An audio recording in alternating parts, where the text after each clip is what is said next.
please stand and remain standing after the pledge for a moment of silence and for the prayer.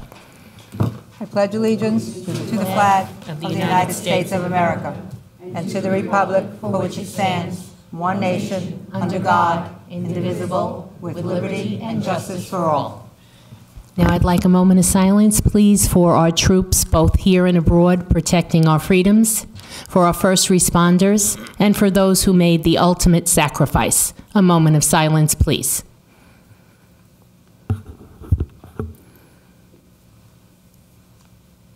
Thank you. The prayer, Mr. Murphy. Thank you. Eternal Father, fount of wisdom, we pray to you for this agenda set before us tonight. We ask you to bless the Old Bridge residents. We further ask you to guide the elected officials of Old Bridge, that you may grant us through our discussions and decisions that we may solve our problems effectively, enhance the well-being of our town, and achieve together a fair and more united council. Amen. Okay. Please be seated. This meeting is being held in conformance with the Open Public Meetings Act. Notice has been given to the newspaper, and notice of the meeting has been posted in public places. Next open public meeting of the council will be held on Monday, February 26, 2018, at 7:30 p.m. Mrs. Brown. Yes. Mrs. Brown. Here. Mr. Cahill. Here. Dr. Greenberg Belli. Mr. Merwin. Present. Mr. Murphy. Here. Mr. Paschetti. Here. Mr. Rizzoli. Here. Mrs. Walker. Here. President Sohar. Here. 9 present. Okay, so, Council President, if I may, Mayor is not feeling well, so he won't be here tonight. okay. Mayor Henry will not be with us tonight. He's not feeling well? Okay, thank you very much. Okay. Good. Okay, so we're going to start with council appointments, Stella? Sure. Okay. Okay. Okay. Council appointments. The first one is an open space appointment, unexpired term, 12/31/2018. I'd like to nominate Sue Blumig. I'll second it. Okay, nominated Sue Blumig by Dr. Greenberg, second by Mrs. Walker. Roll call, please. Yes. Mrs. Brown? Yes. Mr. Cahill? Yes. Dr. Greenberg? Yes. Mr. Merwin? Yes. Mr. Murphy? Yes. Mr. Paschetti? Yes. Mr. Rizzoli? Yes. Mrs. Walker? Yes. President Sohar? Yes. 9 yes. Next is open space appointment, unexpired term, 12/31/2018. Madam I'd like to Chairperson. nominate Doreen Chevalier. I'll second it. Excuse me, point of order. Madam Chairperson, Yes. can we have proper decorum here? Can we acknowledge a person before they make nominations? That's the proper way of doing it, Robert's rules. Excuse me? What Robert's rules, you're supposed to, Right. not when a person speaks, they're not supposed to be just nominating someone. They're supposed to be called on, you acknowledge Right. them. That's what I was just going to say, Dr. Greenberg. She already nominated somebody prior to you acknowledging him. I need a second. We need a second, please. I second it. Second by Mrs. Walker. Roll call, please. Mrs. Brown? No. Mr. Cahill? I didn't hear who it was through all the conversation. Doreen Chevalier. Doreen Chevalier. Dr. Greenberg? Yes. Mr. Merwin? No. Mr. Murphy? No. Mr. Paschetti? Yes. Mr. Rizzoli? No. Mrs. Walker? Yes. President Sohar? Yes. 6 yes, 4 no.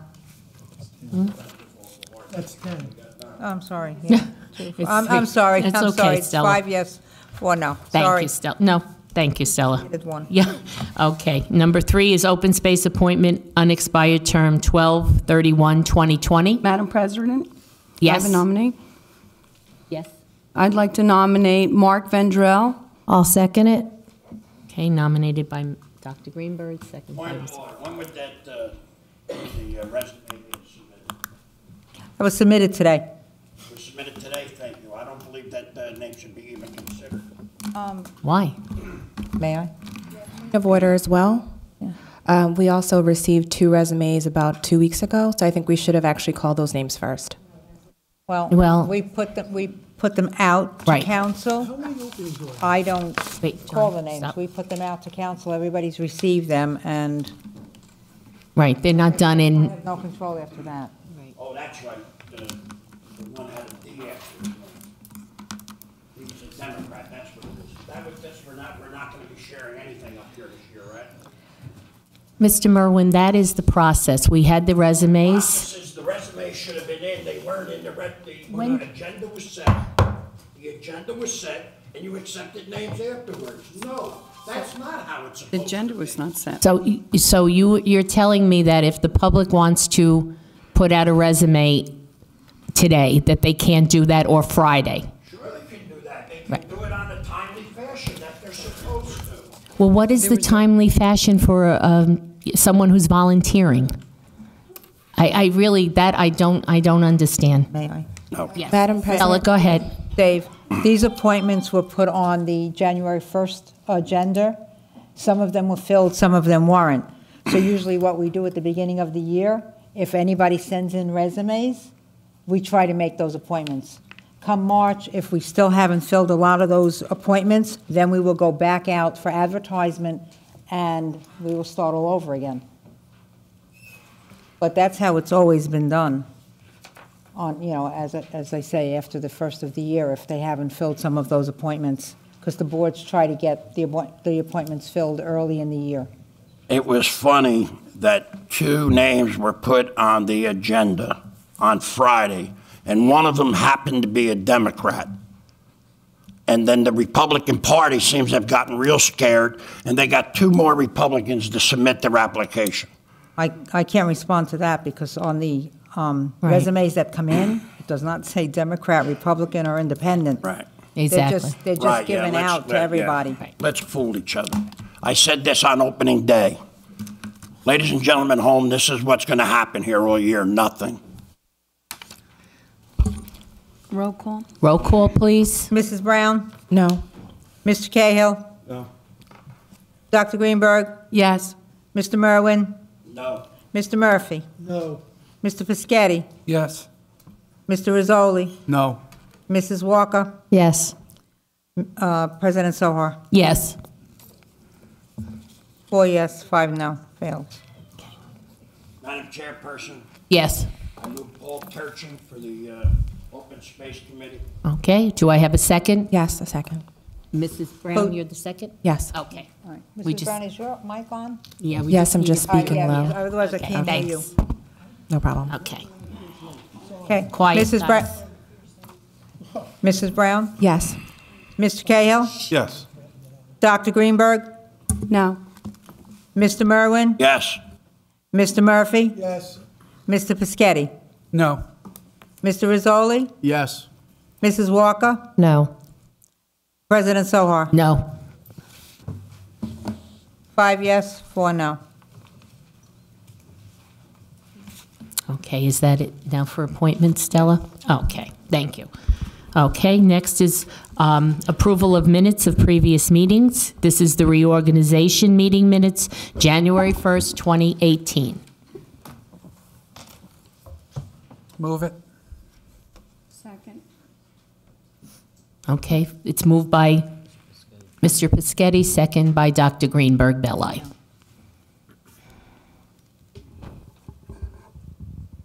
Mrs. Brown? Yes. Mr. Cahill? Yes.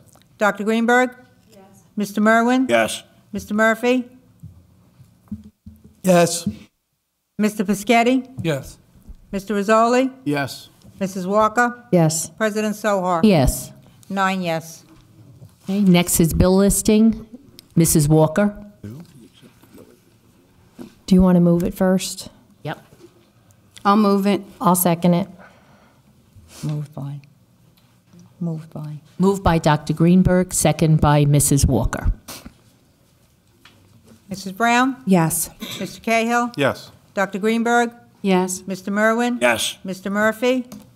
Yes. Mr. Piscatty? Yes. Mr. Rizzoli? Yes. Mrs. Walker? Yes. President Sohar? Yes. 9 yes. Accounts payable, February 5th, 2018, $11,965,215.65. Do I have a motion? I'll move it.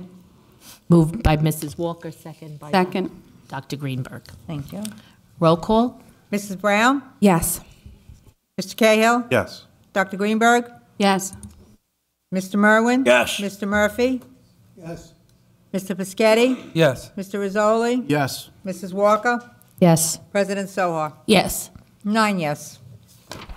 Payroll, February 2nd, 2018, $913,889.27. Do I have a motion? I'll move it. Second. Move it by Mrs. Walker, second by Dr. Second. Greenberg. Roll call? Mrs. Brown? Yes. Mr. Cahill? Yes. Mr. Greenberg? Yes. Mr. Merwin? Yes. Mr. Murphy? Yes. Mr. Pescetti? Yes. Mr. Rizzoli? Yes. Mrs. Walker? Yes. President Sohar? Yes. 9 yes. Payroll overtime, February 2nd, 2018, $31,925.35. We have a Yes. breakout, please. Thank you, Council President. As Mrs. Walker indicated, total overtime for this pay period ending February 2 was $31,925.35.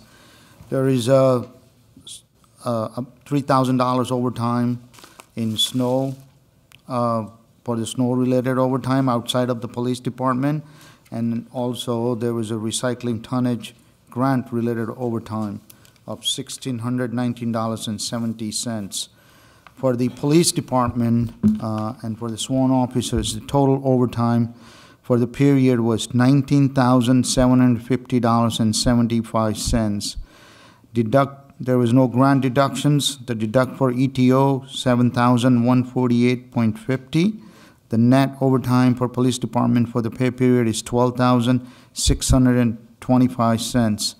There was one patrolman and one sergeant still injured on duty, and that's the report. Okay. Do I have a motion to move the overtime? I'll move it.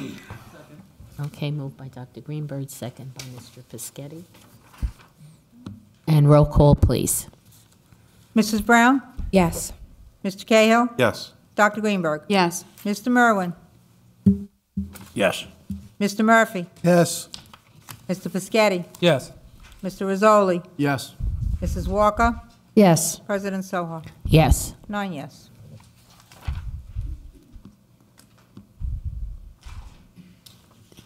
Does that conclude the bill list, or? Yeah. Yes? Okay. Yes. Okay. The next would be public hearing and ordinances for second reading. Here are the ordinances for second reading. Oh, wait, I'm sorry. Public hearing and ordinance, well, yeah, that's right. That's it. Yeah. Okay, ordinance number 1, 2018-01, ordinance authorizing acceptance of right-of-way for Raymond and Joan Foley for purposes of future road widening of Higgins Road at Block 12261, Lot 76.13, Township of Old Bridge, County of Middlesex, State of New Jersey. I'll move it. Second. Okay, Dr. Greenberg, Mr. Pescetti. Okay, and roll call, please. Oh, I'm sorry. Point of order, you have to go to the public. Yes, open to the public, please. Anyone from the public want to be heard? Seeing no hands, close the public. Oh, you do? Okay. On this On this issue. Okay. Anyone from the council? Those that council comments, and do I have a roll call, please? Mrs. Brown? Yes. Mr. Cahill? Yes. And Dr. Greenberg? Yes. Mr. Merwin? Yes. Mr. Murphy? Yes. Mr. Pescetti? Yes. Mr. Rizzoli? Yes. Mrs. Walker? Yes. President Sohar? Yes. 9 yes. Okay, ordinance number 2. This is number 2018-02 ordinance authorizing acceptance of right-of-way easement from Raymond and Nancy Alexsky for purposes of future road widening of Spring Valley Road at Block 16000, Lot 8.11, Township of Old Bridge, County of Middlesex, State of New Jersey. I'll move it. I need a motion. Okay. Greenberg, Motion? Okay. Greenberg, and who seconded? Anita? Merwin. Yep. Thank you. Okay. Anyone from the public like to be heard on this item? Closing the public portion. Any council comments or questions? Madam President, Yes. can I get a clarification? Can someone buy that for me, what the easement is? From engineer. Nicole, would you like to? Can you hear Thank me? you. All right. Tony, can you please make sure that you're talking to the mic? Yeah, we 'Cause can't hear we you. can't pick you up down here. Okay, sorry. Thank you. Council, this was for an application that was in front of one of our boards, and normal practice is that we actually request right-of-way dedication. It says right-of-way easement, but it should be right-of-way dedication for a portion of their front yard. So in case we have any future writing of the roadway, we don't have to do a formal taking. It's just there already for us. But that is a mistake. It's right-of-way dedication from Raymond and Nancy Alziak. Thank you very much. I'd like to move it. It's already moved. been I'm sorry. moved. Right, we just Right. need a roll call if no one else has any comments from the council. Okay, then roll call, please. Mrs. Brown? Yes. Mr. Cahill? Yes. Dr. Greenberg? Yes. Mr. Merwin? Yes. Mr. Murphy? Yes. Mr. Fischetti? Yes. Mr. Rizzoli? Yes. Mrs. Walker? Yes. President Soha? Yes. 9 yes. Okay, next is preliminary public comments to the council. Guys, following conditions and restrictions. 1, during the preliminary public portion of the meeting, any person may address the Township Council on one subject for a maximum period of 5 minutes. Any such person desiring to speak during the preliminary public portion shall first sign a list maintained by the Township Clerk for such purpose.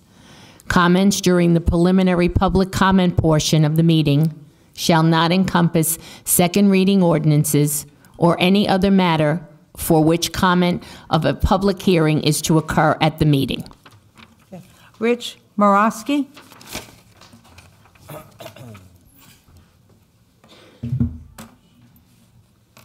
Good evening, everybody. Hello. Thank you very much for having us out here. The reason why... Can you state your name for the record, sir, please, and where you live? The address. My Yeah. name is Richard Murasky. Okay. I live in Spotswood. However, I've been a resident of Old Bridge most of my life. My children went through the school system here. Okay. I'm also a medical marijuana patient.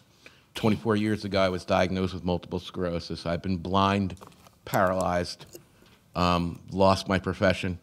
I was a social worker, and I worked in the drug and alcohol field, and that's what I did for a living for a very long time. I've been on a litany of drugs, everything from very, very simple steroids to self-injected low-dose chemo. Lost my hair, my teeth.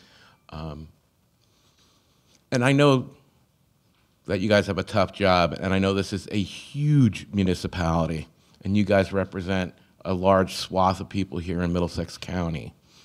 One likes to follow the other. At this point, I have to drive quite a distance to get the medication I need for myself. It would be a travesty not to have that right next door here in Old Bridge. I understand, you guys are representatives and you represent the people that live here in Old Bridge. But after a 40-year program of disinformation about cannabis and the horrors of cannabis, as you would want to put it, and the disproportionate arrests of the minorities and other folks who do smoke marijuana recreationally or not, I don't think they're going to be lining up here in front of the police station to tell you about what they're doing at home. I, on the other hand, will do that. What I'm doing at home is I am no longer on any kind of narcotic pain medication. I take no SSRIs, and I take nothing for my multiple sclerosis. And this is after 24 years of Big Pharma. And I mean this most sincerely. Take into account the people that are not here, the people who do vote, They may not be able to get to a council meeting, but they'll vote. If they have to write it in, they will. Before you make any kind of decisions, please do take into account those folks. You know, I've read a lot of newspaper articles about people's reactions to having a dispensary. But I can tell you right now, having lived here, alcohol, I mean, how many bars are there in Old Bridge? That's a rhetorical question. There's many. How many places serve alcohol? Countless. How many people here on this panel has ever heard about anyone smoking marijuana or smoking cannabis and going home and beating their wife or wrapping their tree around the telephone pole? I mean, let's be honest, stoners don't stoners don't get into accidents as much as they miss their exits, to be perfectly honest with you. I'm not trying to make light of this. I know this is a very, very serious thing, and it's a huge change. It's a change in the laws. But what these laws really are, in my mind, they're morality laws. I'm not hurting a soul. I think it's more a travesty of justice that it's okay for people to go out and buy huge amounts of alcohol right within walking distance of your own schools and cigarettes. And these conditions or these things have killed countless people, countless times in this community. I can think of several off the top of my head. But yet, when it comes down to cannabis, there's this whole reefer madness that's still connected to it. I urge you, strongly urge you, to educate yourselves. Educate yourselves so you can better represent the people that you serve. Because I don't think, by looking at the the range of people here, that I don't think everyone is represented here yet. Also, I couldn't help but see, you know, there's overtime you guys pay for, and there's lots of other expenses. Just know if you vote this out, it does start at a 7% sales tax that will directly go into the coffers of this particular municipality. And within 5 years' time, it escalates to 25%. Wouldn't it be nice to not only pay for the overtime, but maybe do some other socially or civic-minded things for this community, using money that has been demonized for the last 40 years by our own government?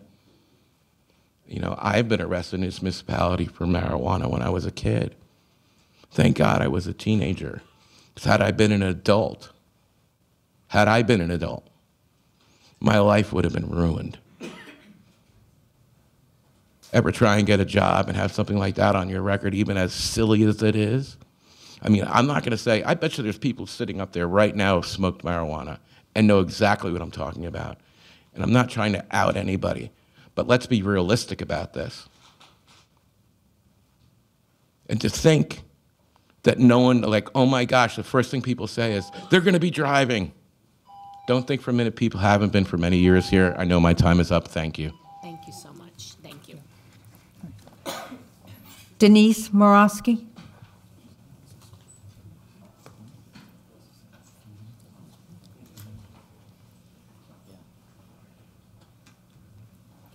Hi, everybody.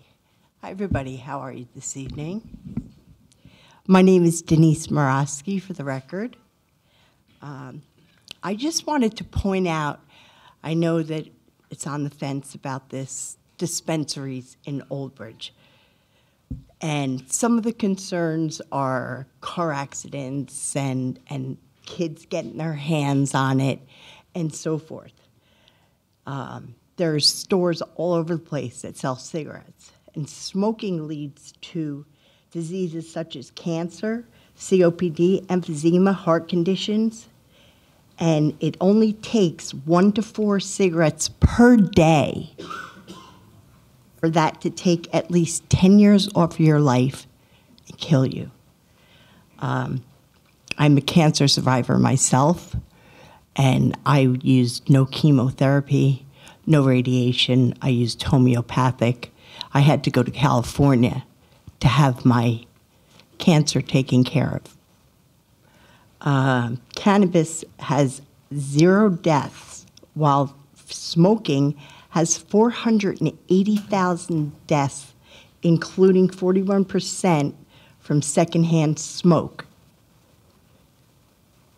Alcohol-related deaths are 88,000 per year. Last year, 47,055 people died from opioids in December 19th, December 19th, the CDC opioids were involved with 42,249 dead. Cannabis can treat over 700 illnesses, including cancer, MS, seizures, bowel problems, anxiety. And it also, as my husband said, generates monies. Mendocino County has 95% of their revenue coming from the dispensaries and the growth of marijuana, recreational or medical, for their town. If you approve for the recreational, after it starts at 7 going to 14, and then 25% sales tax on it, would bring great revenue to the town, which could help with kids who can't buy school lunches, they can't afford it, maybe some programs for the kids in school that they don't have ready. They're starting to attack our drama and, the arts part of stuff in the schools. And I think that we would only benefit from legalizing. It is legal. Phil Murphy is doing a wonderful job so far.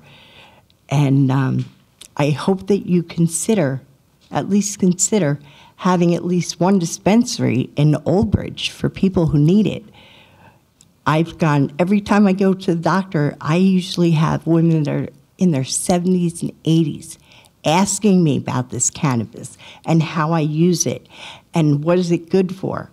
And they want to go to the medical marijuana doctors at 70 or 80 years old because they have an open mind and they see that it's curing cancer. It's helping these kids who have seizures, 300 a day. After they have Haley's Hope, it goes to 4 to 6 a week. Little babies suffering. And that just shouldn't be. And I thank you for listening to me. And I hope you take what I said into consideration, because to me, this is a life or death thing. It's not a political thing. It's not a moral thing. It's a life and death thing for me. Thank you. Thank you. Marisol Nunez.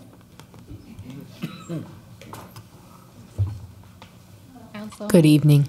Good evening. My apologies, my first time here. I'm new to the township. No worries. I'm going to make it short. Can we have your name for the record, Sorry. your address? No, it's okay. Marisol Nunez. I'm at Del Court in Cross Street, Valleyville Drive in Old Bridge right here, near Carl Sandburg. So I sold my house in Staten Island over a year and a half ago, and I did my due diligence of researching Valleyville, convenience from my son's school, Carl Sandburg, his bus stop on Balsam Court, and for me to park on Valleyville to just walk around to take my 64 bus to work in Hoboken. For the year or so, I was parking in the plaza, which I wasn't aware I couldn't park there. So I got a notice that I couldn't park there. I came to the township on January 25th and got a permit. I asked the office if I was able to park on Valleyville since I live on Del Court. She told me that I couldn't park there or I would get towed. So I was a bit confused because I bought the house in this area for the convenience for me not to have to walk or park my car, especially in the cold weather, to just walk around from Ticetown to the bus stop. When I asked her, okay, Del Court, Balsam Court and Adelphi Court, they have the permit where you can park. She says, unless I get a yellow sticker, because my address is not on Valleyville, I'm not allowed to park on Valleyville, which to me really makes no sense. I mean, I don't understand why I'm not able to park there. So I wrote the mayor a letter on January 25th, and I asked if he can at least explain to me why is it that when Carl Sandburg has all these games and we're inundated with all these cars, I live in a dead end, there's 1,000 cars parked in front of my house. Now, me coming from Brooklyn, I'm a single mom. That overwhelms me, and it gets me a little nervous to have that many cars, but yet I'm a paying resident, I pay taxes, and I can't even park around the corner because my address is not Valleyville. So I asked the supervisor, can I park on Adelphi or Balsam Court? And I was told no. And I paid for the parking permit, I can't use it.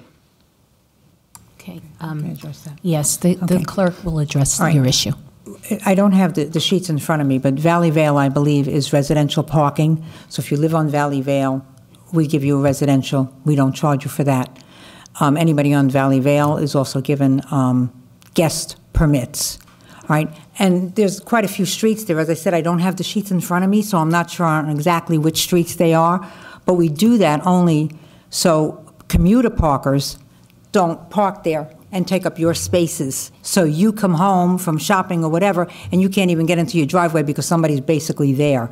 So I'm not exactly sure on your street, but I believe your resident street, so you can't take your permit and go around the corner to Valley Vale, because Valley Vale is also residency, and they have their permits. They're allowed X amount per household, per car, and then they're allowed X amount for guest parking. So may I say something? Sure. And not to bring up my neighbor, her mom lives in Staten Island with New York plates. She's parked on Valley Vale from Monday through Wednesday every single week. She may have a guest, your neighbor has a guest, maybe has 2 guest tags. She gives her mom a guest tag. Her mom can park there for 3 days, or for however many days. I understand We don't that. tell them to do this, but it's her guest pass. She's allowed to do with that what she wants. We can't monitor everybody that gets a guest pass. So is there any reason why my street doesn't have that permit parking sticker, and Balsam Court and Adelphi Court do have that white plate saying you can only park here with a permit? My street doesn't have that at all. Your street doesn't have it, okay? No. Could be. They don't all have it. It's done by ordinance, and yours Request it. doesn't have it. I mean, I just feel it's a little unfair that I live there, and just to have a little convenience not to take that long 8-minute walk around the corner, because I drop my son off from school in Old Bridge High School now. Well, they're probably closer to where they could get to buses or whatever. That's why their streets have it and you don't. You're off and you're in a little bit, so that really wouldn't affect you as for commuters hurrying up to park by you. They'd rather park by Valley Vale because they can walk right up to the corner and they're right there. So that's why I'm just assuming right now, without seeing the chart and the little map, that's why you probably don't have it and Valley Vale does. Would there be any changes to that in the future? Because my street doesn't have any type of permit parking for anyone. What street do you You live could on? I'm on request. Del Court. Is that way down Valley Vale? No, it's Right you there, come in right? from Carl Sandburg, and I'm the third one. That's right. I thought that I'm on was- Adelphi, then there's Balsam Court, which is my son's bus stop, and then Del is the next one. Okay.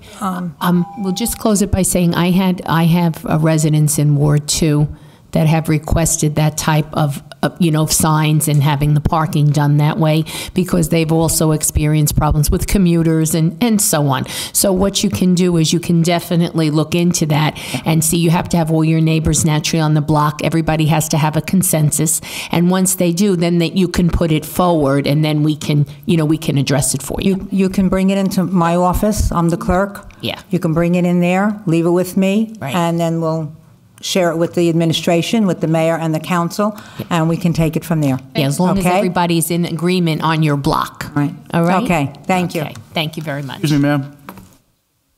Yeah, mine too.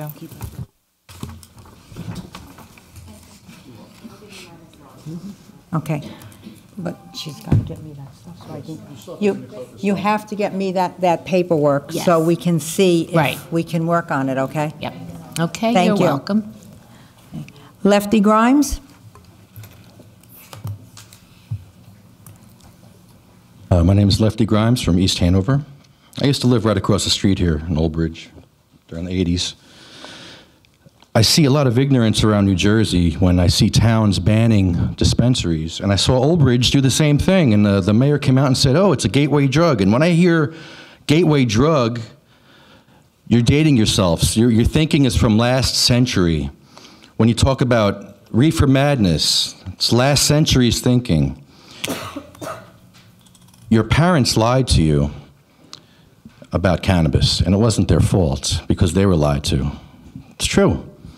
They couldn't help it. They were told a lot of lies by our Congress, Harry Anslinger, our government. Our government said horrible things about cannabis. They called it marijuana. But the reason why cannabis is illegal, it's because of racism. The drug war was created by racists to further their agenda. And if you do the research, you'll find I'm telling the truth. And it's so happy that it's Black History Month and we get to talk about this, because Harry Anslinger said things like this to Congress. There are over 100,000 total marijuana smokers in the USA. Most are Negroes, Hispanics, Filipinos, and entertainers. Their satanic music, jazz and swing, result from marijuana usage. This marijuana causes white women to seek sexual relations with Negroes, entertainers, and others. Real good, real nice. Real nice you're bringing up reefer madness on Black History Month. Marijuana leads to pacifism and communist brainwashing. Reefer makes darkies think they're as good as white men. And actually, Ed Fortune said that he smokes so much weed he thinks he is as good as a white man now. He's sitting in jail right now.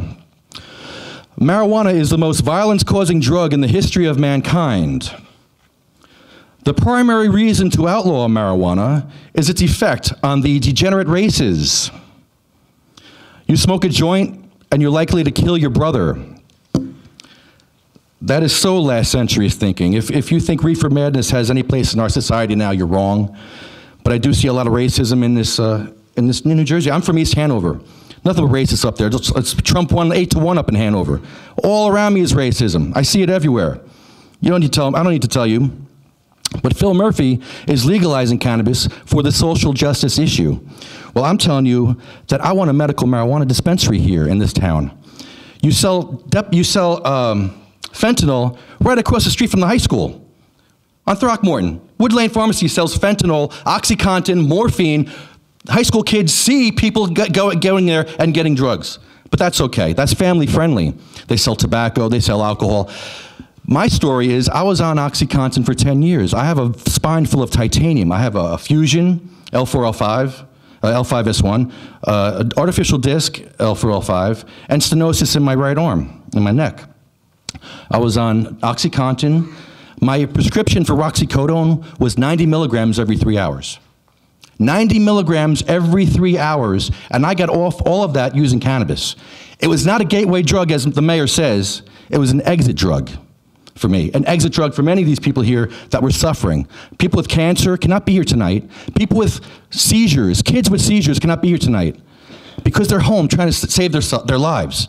They cannot be here to fight for themselves, but they're here, believe me. There are medical marijuana patients in this town that want dispensaries in this town. They don't want these horrible drugs. They want off these pharmaceuticals. And how dare you guys make patients jump through any more hoops than they have to jump through already. 1 out of 10 medical marijuana patients die. When I signed up for this program, I found out that every year, 1 out of 10 of us die. And every year it does hold true. And at our podcast, we do a podcast outside Chris Christie's office every Thursday for the last 4 years. And we say an ode to our dead friends. And I want to have a moment of silence for our dead friends. They shall grow not old, as we that are left grow old. Age shall not weary them, nor the years condemn. At the going down of the sun, and in the morning, we will remember them.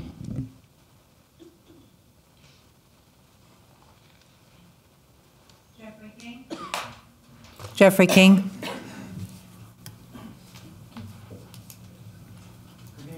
Good evening, everyone. My name is Jeff King. I'm actually Eatontown, and I really appreciate your time, appreciate your patience, and this is a very serious issue.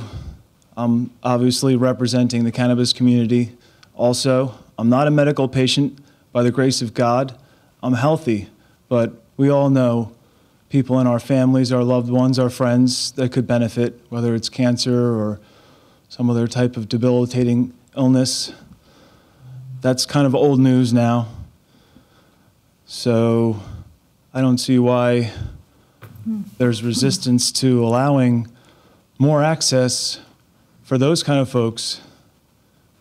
I don't see why we wouldn't want to roll out a red carpet and welcome medical marijuana to our communities. It's going to be a while before it really comes strong commercially, and I appreciate being vigilant of the danger of that. I agree with you on that. I agree. We need to keep our roads safe. They need to be safer than they've ever been before. Like zero tolerance on alcohol, 0.0, right? Basically ending bars, if we're going to be consistent about that. I think we need to rethink things, though. We need to look at it differently. We need to keep our children safe, absolutely, without a doubt. Safer than they've ever been. When we make changes, we have to succeed. We agree on that. We need to send the right message to them, message of compassion, being enlightened, making decisions with all of the information that's available, educating ourselves, keeping an open mind, and being bipartisan. Totally, completely agree with bipartisanship on this issue. You don't have to agree with Cory Booker and Phil Murphy on everything, or anything really. There's plenty of Republicans, conservatives that believe in cannabis. Congressman Rohrabacher is a leader that I'd like to see my Congressman Chris Smith emulate. I know this is a municipal issue, and I agree with you wanting to take care of your own community. I think we all agree on that. It's actually going to be kind of an elite thing in some respects. They have weed weddings. They have spas where people that have a lot of money and are powerful want to go and partake of this healing relaxation. So if you're thinking of the worst case scenario, you're not foolish. It's wise. But also think of some of the benefits. I mean, I'm not thinking that anyone needs to get rich on this. I'd like to see just individuals be able to cultivate it in their own yard for their family and friends and just share it. And that's my vision of a positive way forward, and I'd like just to share that with you. And I really appreciate your time and attention. Thank you very much. Hugh Giordano.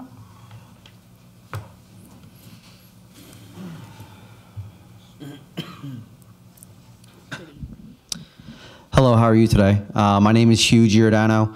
I'm a union representative for the United Food and Commercial Workers Union Local 152.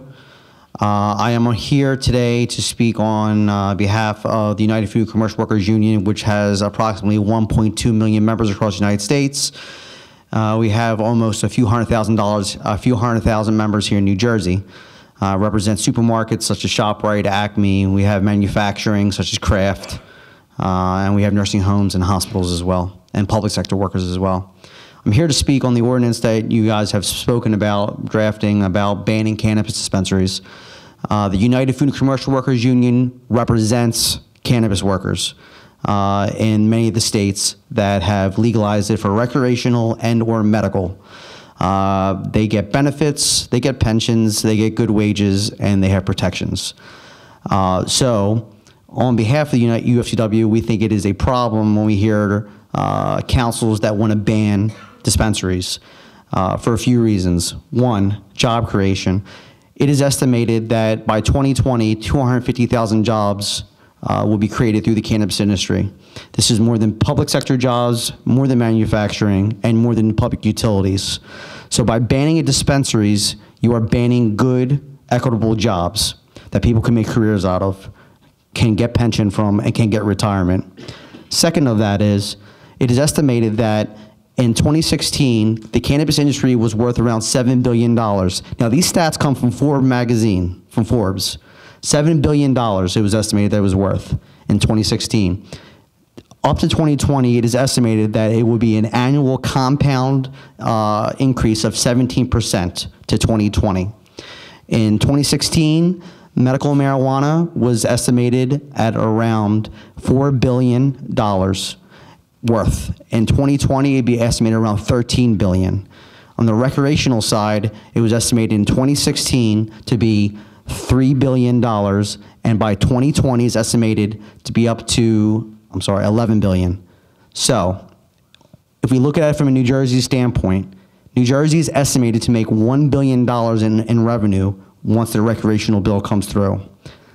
It is written in the bill in Trenton as of now that if you block dispensaries, whether medical or recreational, you get $0 from that tax revenue.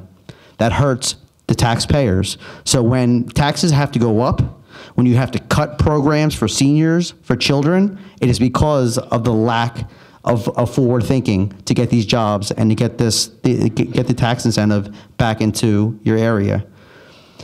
Now, I know I hear concerns from councils from the state. The one thing that the United Food and Commercial Workers has done, for example, in California, is we started an apprenticeship program, just like you do for the iron workers, just like you do for the carpenters. They are trained through the state and through the union and have a certification. These people then are top-notch employees within the cannabis industry.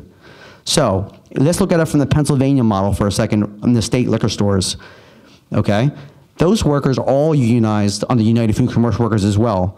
Do you see a UFCW member taking a bottle of vodka outside and giving it to a kid to risk their health care, to risk their pension, to risk their wages? I don't think so. So the one thing to know is that labor is 100% behind the cannabis industry. In New Jersey is our goal to represent the workers here as well.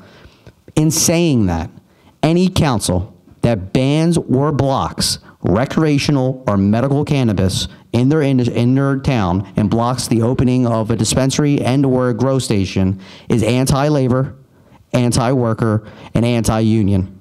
And we will remember this. We are dedicated on a national level. And if you want to check it out, it's www.ufcw.org. We have been part on the state levels around this country, a major part of fighting for cannabis. Now, just so you know, when our members have to pay higher taxes and or can't get, if we have medical marijuana patients in our union, that hurts our membership, and we stand by our membership. And we think it's important that you at least have one dispensary in your town for the medical folks. It doesn't make sense that someone has to drive, 20, 30 miles when they can barely, and the important thing to remember about this is medical cannabis is not covered by healthcare right now. So this is right out of the pocket. So this does hurt our members. This hurts them directly. So we think it's important to recognize this. We are watching. We are here. And we hope that you make the right choice and you pass a bill that makes sense. Thank you. That's it. Okay, that's it. So we'll close the public comments. And now we'll go on to council member comments. I'll start on the right and work my way to the left. On the right, Mr. Murphy. Hi, I just want to make a couple recommendations here and suggestions. When the Republican Party convinced me to run by saying we can make Old Bridge a better town, I agreed with that. The only reason I would run was to make it a better place to live. I was watching my election interview from Old Bridge TV the other night. The orator, Gene McLaughlin, asked me what I was looking to do if I was elected. I said I was looking to be a part of a cohesive council that was willing to work together for the residents of Old Bridge. I went on to say, by beating the incumbents in the primary, it has shown that the town is looking for new leadership. I said, I don't care if the council Republican, Democrat, or unaffiliated. They must work together for the best interest of Old Bridge. I said to Mr. McLaughlin that I feel politics shouldn't be involved in council business. He said, wow, that's a tough statement to make. I went on further to say I didn't believe that politicians should even be sitting on the council. After election and meeting the new council members, I felt between them and the existing council, we had that cohesive group that was going to work bipartisan, more, I should probably say unpartisan, if that's a word, for the people. I figured that being new to the council, I would sit back for 6 or 7 months and just listen and learn. After our first 2 meetings, I realized that I have to speak up now. I feel that this council has to put their past problems and differences behind them. If not, this council will not be any better than the previous ones. I was embarrassed and the public shocked at what went on at the last meeting. So I am making a plea to the entire council to pull together to make Old Bridge the town that I once knew and that I loved. I know most of you sitting up here are saying, how can I say that? And I know you're right. I am not perfect by far. Everyone thought I was going to be the troublemaker of this group, and I usually am. But I feel we have to work together for the town, so I'm trying to stay calmer. If you want a reason that I brought it up, I really can't give you one other than I've lived here the longest and I'm the oldest member of the council, which really doesn't make much sense. To finish off, I want to thank Mr. Shah for inviting myself and other new members to a seminar on the Faulkner Act. It was one of the best seminars I ever attended. The Faulkner Act describes the form of government that Old Bridge follows. The speaker's first line was, council meetings are your meetings. The mayor should have no involvement. He said, don't let them fool you like other mayors have. It is your meeting. He said a lot of towns, the mayor doesn't even attend the meetings. I am not going to propose that to the mayor because the mayor should still be respected. So the first change I would like to make is we follow the law and take council control of the meetings. I feel that a lot of the meetings have been run by the mayor and he has spoken out of turn without us inviting him to speak. So that's about all I have to say. And if anyone else on the council would like to speak on that, I'll defer the rest of the comments to them. Thank you. You're through, Mr. Murphy? Okay, thank you. Councilwoman Walker? Yes, I just want to clarify something about the marijuana. I think we were misunderstood. We never said we weren't accepting of medical marijuana. That was never mentioned at all. And I have received emails and phone calls on both sides of the issue. And I've been thinking about it, and I feel that as an American, we should put this before the voters of Old Bridge and let them decide what they want in their town. That's what I think that we should consider doing.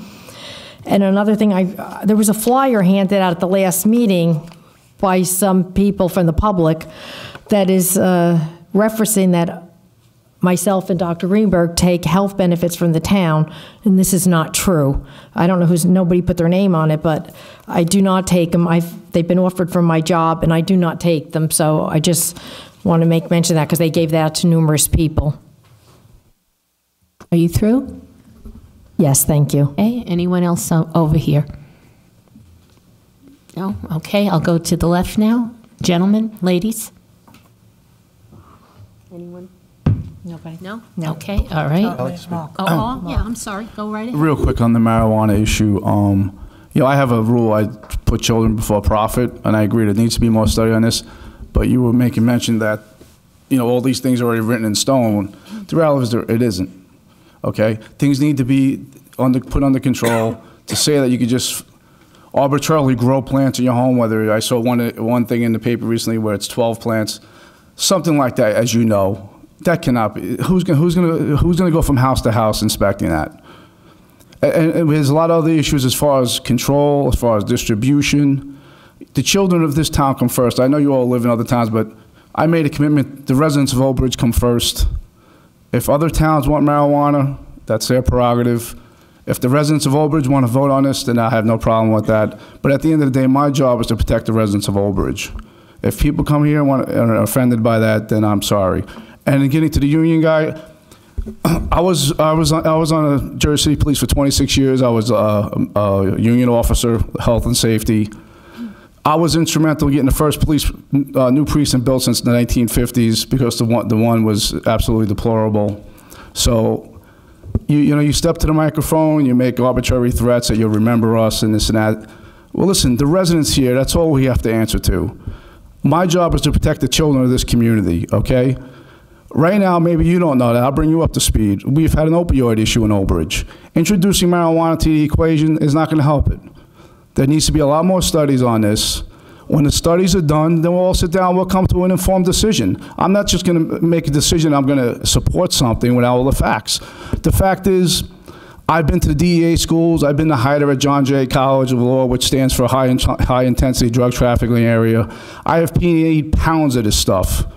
Right, not too long before I retired, I picked off a shipment coming through the Mexican cartel from Arizona to a shipping facility in Secaucus.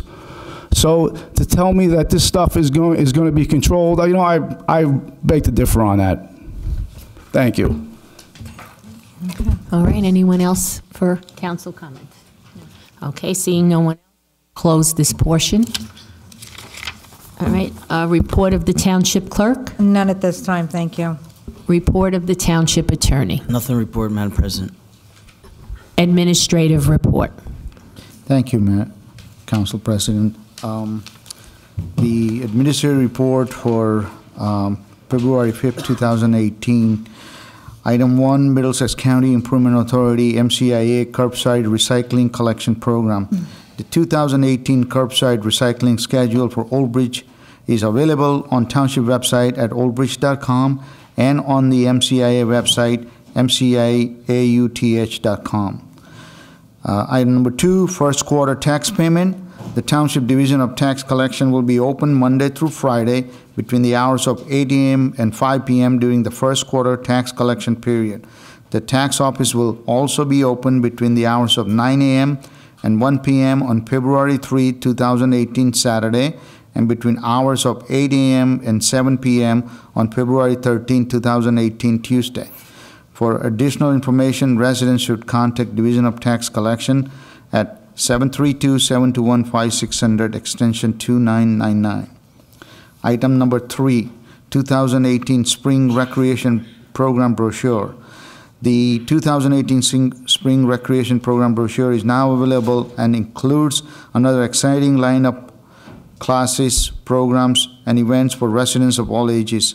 Online registration begins on February 7, 2018.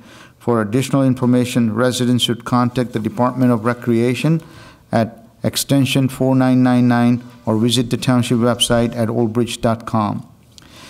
Item number 4, Lincoln Birthday and President's Birthday Holidays. On February 12, 2018 and February 19, 2018, all municipal offices will be closed for business in observance of Lincoln's birthday and President's Day holidays, respectively. Item number 5, Old Bridge Business Alliance is a dynamic business networking group which has received statewide recognition and is free for any business to join. The next Business Alliance meeting is scheduled for February 13, 2018 at 8 a.m. to 11 a.m. at Grillstone on Route 516. For additional information on local business and related opportunities, residents should contact Mayor's Office of Economic Development at extension 7920 or email obedo@oldbridge.com. Item number 6, Middlesex County Residential Pepper Spray Program. On Saturday, March 24, 2018, the Township of Old Bridge, in conjunction with Middlesex County Board of Chosen Freeholders, will be hosting a residential paper shred event from 9 a.m. to 12 noon at the Township Department of Public Works located at the Municipal Complex. The mobile paper shredding service is open to Middlesex County residents only. Please note that this is for confidential documents. All the papers and junk mail can be placed in your recycling container. For additional information, residents should contact Middlesex County Solid Waste Management at 732-745-4170 or email the Recycling Department, publicworks@oldbridge.com. That concludes the administrative report. Thank you very much, Mr. Shaw. Does any council person have any questions? Just Can I have? Yes. So just on number 2, the first quarter tax payments. I used to have my taxes taken out of my mortgage. It was, invisible. I luckily paid off my house, and I have to pay taxes. I use the online, and everybody's super busy, right? And it's great that we have all these hours. I use the online, and it's wonderful. There's a nominal fee. I think the check, was it $3, Dawn? $1 for the check. It's so easy. I had a follow-up on my calendar. I realized I forgot to pay the taxes Thursday night, so I got home, logged into my computer. I was done within 5 minutes. Didn't have to leave my house. So that's just another option for folks that want to pay their taxes. It's very convenient, like I said. So I just want to put that out there. Thank you. Thank you very much. Council, we also offer people who wants to sign up with the tax office, they can sign up. And then I believe in the middle of the due period, I believe in this case February 5th or 6th, the tax office will initiate deduction from your checking account. And we have a large number of residents register.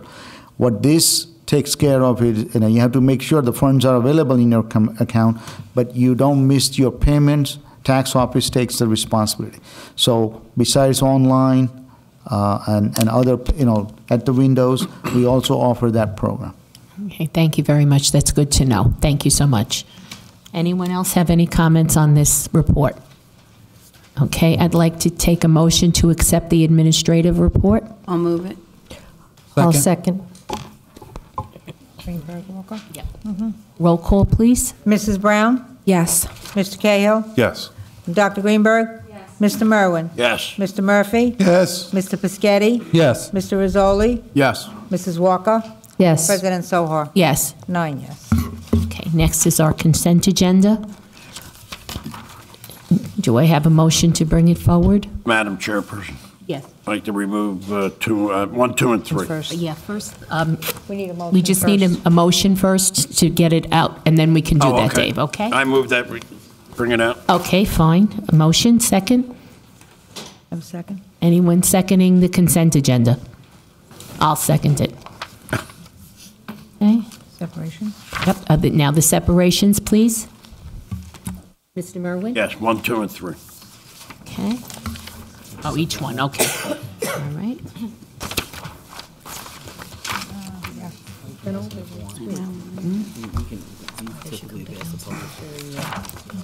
Yeah.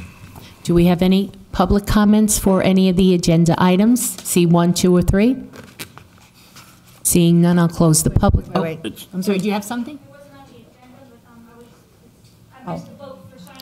You'll get to speak Yes, after. you will later on Okay. in the meeting, Few more okay? minutes. Yeah, no, that's quite all right. Thank you so much.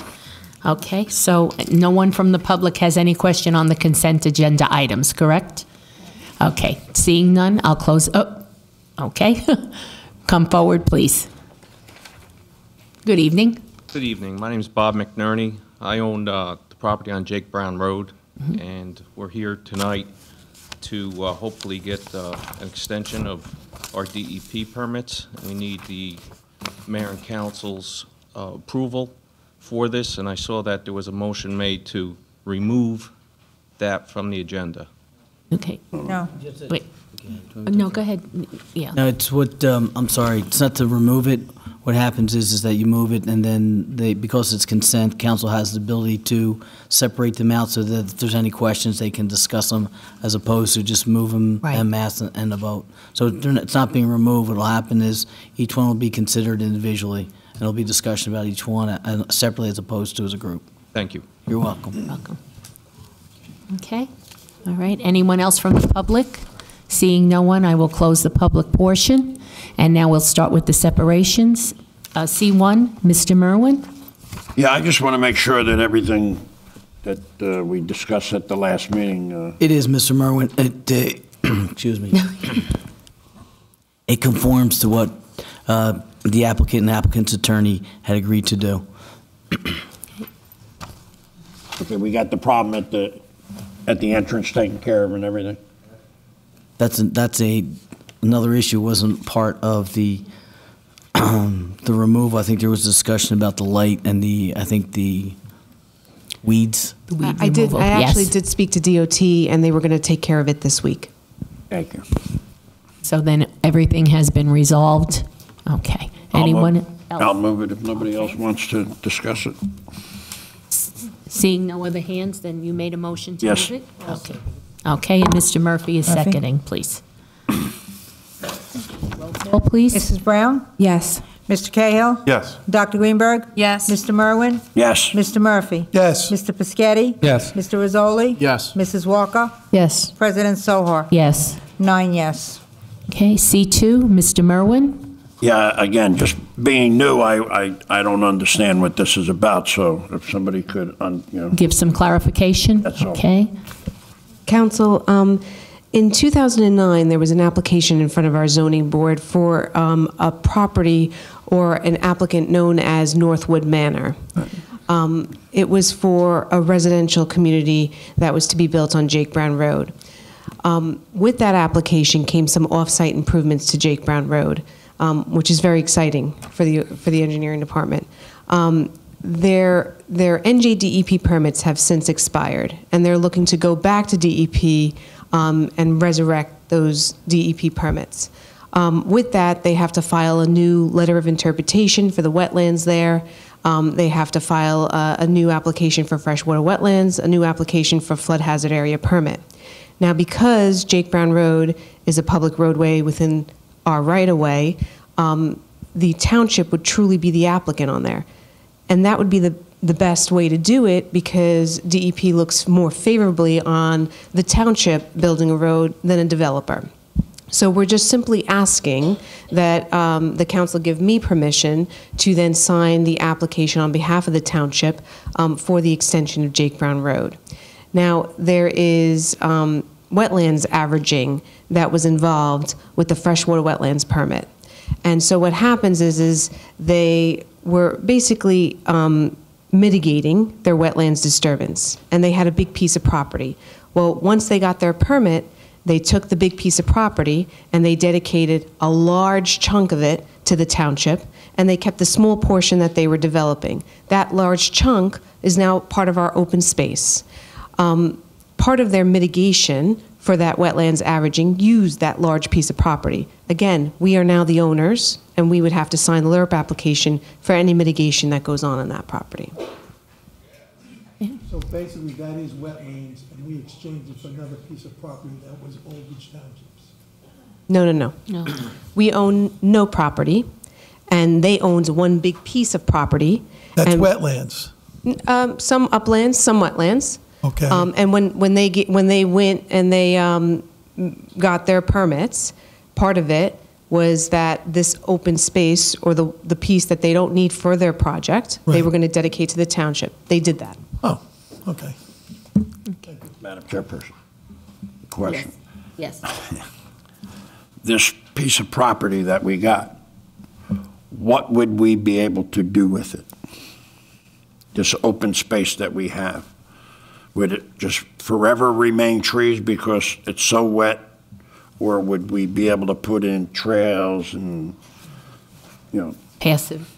I think that's kind of what John was asking. There is wetlands on the property. I mean, I don't have. Yeah. I mean, there's an exceptional amount of wetlands. I don't have all the information in front of me to say if we could do trails. I mean, I'm certain we can. I mean, I'm sure we could do some sort of passive recreation area there. Okay, and this is the norm. This is normally what we would do. The applicant let the thing expire, and now the township is going to act as when they went in with the application for Jake Brown Road, we signed that LURP application. That time, we're doing the same exact thing this time. Okay. Anyone else from the council? Questions? I'd like to ask, how much of the land will be left to the developer? Do you know how much it is? The acreage. If I may, the acreage that we donated to the township was 50 acres, which was made up of uplands and wetlands. From what I understand, that was assembled to Menino Park. The acreage that we're going to develop is 6 acres, less than 6 acres. Which has already been approved, right? Yes. Which has already been approved. Yeah, that's approved already. So that when we applied for our permits, we owned the 56 acres. Once we got our permits approved by DEP, we then donated 50 acres to the township of Old Bridge. Now, what we're here tonight for is to ask permission to apply for DEP for property we once owned, but now the township owns. None of your properties is wetlands where you're building now. There's some wetlands where we're building now, but all the developable piece will be uplands. And what will be built there? What are you proposing? 30 units, 6 of which are affordable units. They're townhomes? Townhomes? They're either townhomes or apartments. We're doing the plans now. Townhomes are flats.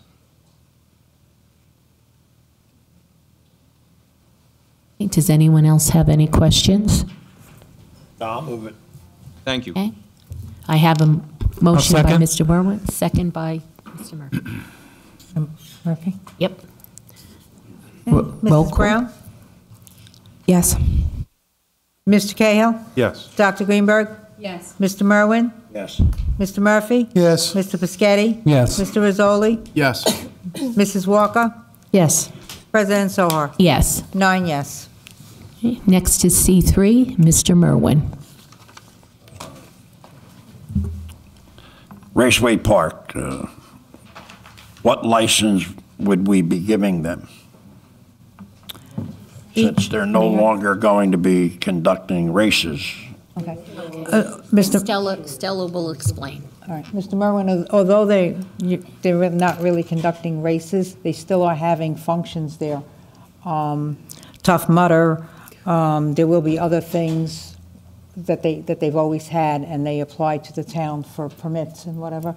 So they send us, we have them licensed once a year where we get insurance and everything else for anything that they may have going on there.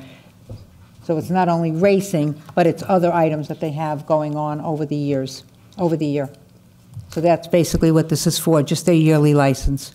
And then they let us know periodically what events they are having so we can send to our township officials to make sure they meet all the requirements. What license would they be required to obtain? It's a mercantile license. A mercantile license. Does Walmart come in and get a mercantile license? No. Does, Not from us. No, not from us. why is this different than any other business in town? What license are they required to obtain if they're not doing the racing anymore? They, yeah, they still are doing some racing, and they are still having other events with regard to trucks, cars, maybe not on the racetrack itself. I don't know exactly what they will send in for, but they have to have a yearly license, so we know that they're licensed. We know that they're going to have events, and then they contact us accordingly as they have the events to let us know.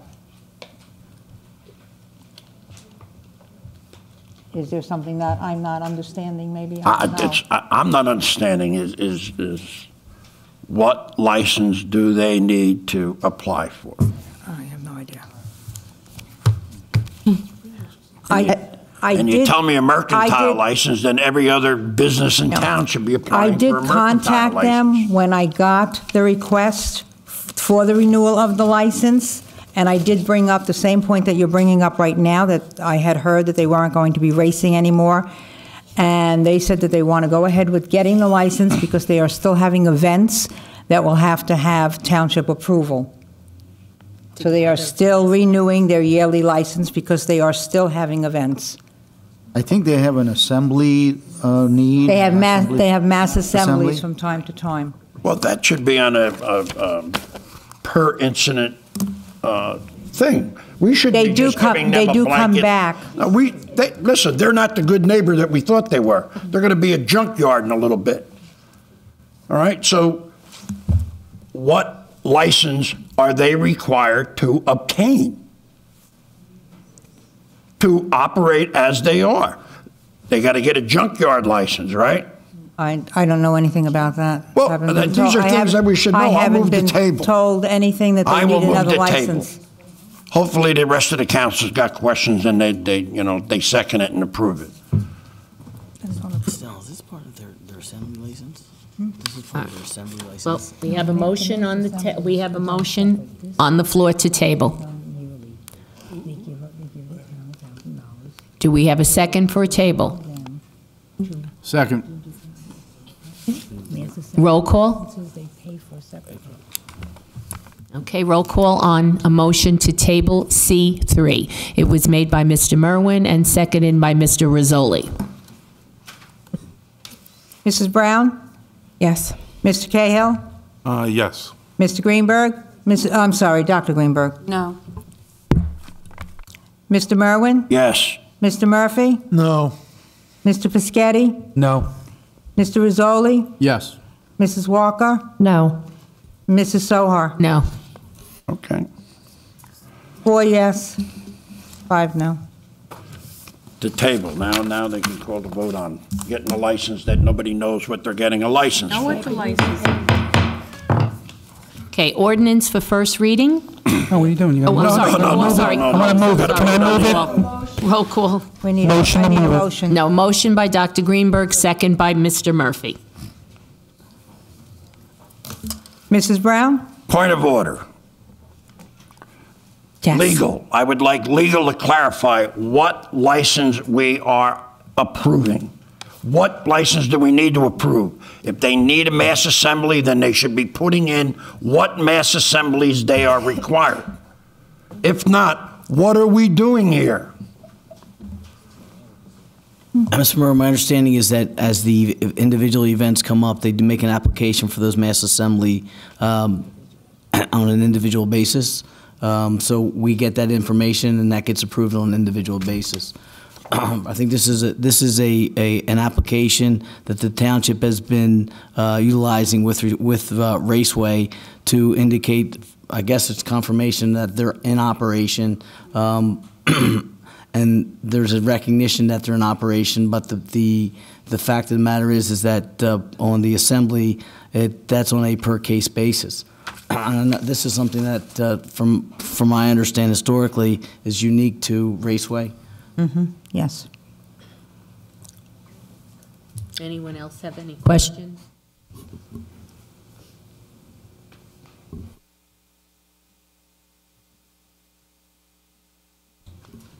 Taking a roll call? Yep, roll call. Mrs. Brown? Just to be clear, this is now to vote on this? Yes, yes, it is to vote for. It's for the Yes. It's for the license. Okay, yes. Yes. Yes. Mr. Cahill? Abstain. Dr. Greenberg? Yes. Mr. Merwin? Abstain. Mr. Murphy? Yes. Mr. Pescetti? Yes. Mr. Rizzoli? Abstain. Mrs. Walker? Yes. President Sohar? Yes.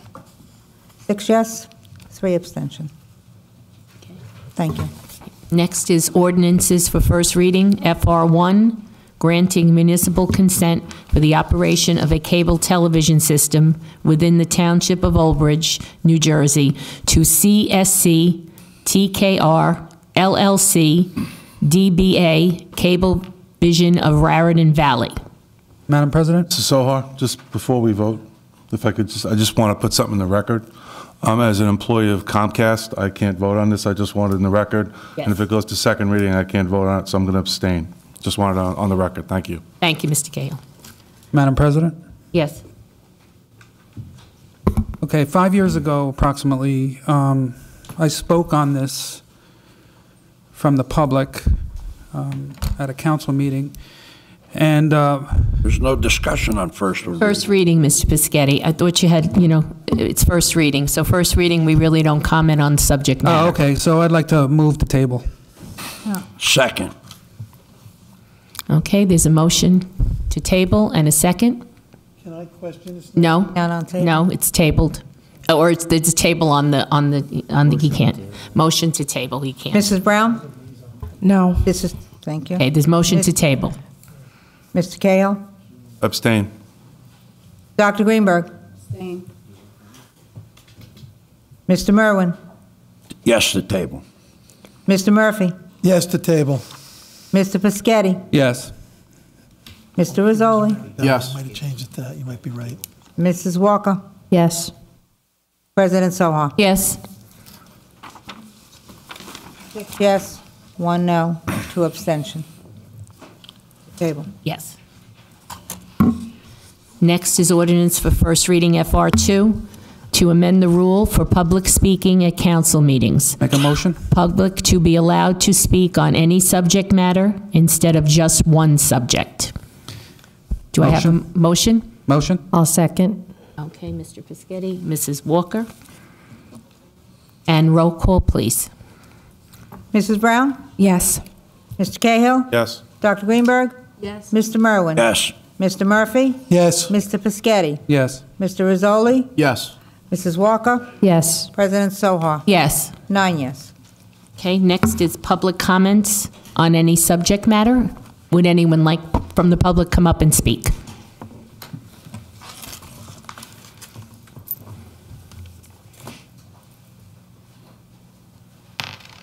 Good evening. Good evening. Rose McGill. I didn't get to sign in, so sorry for this late thing.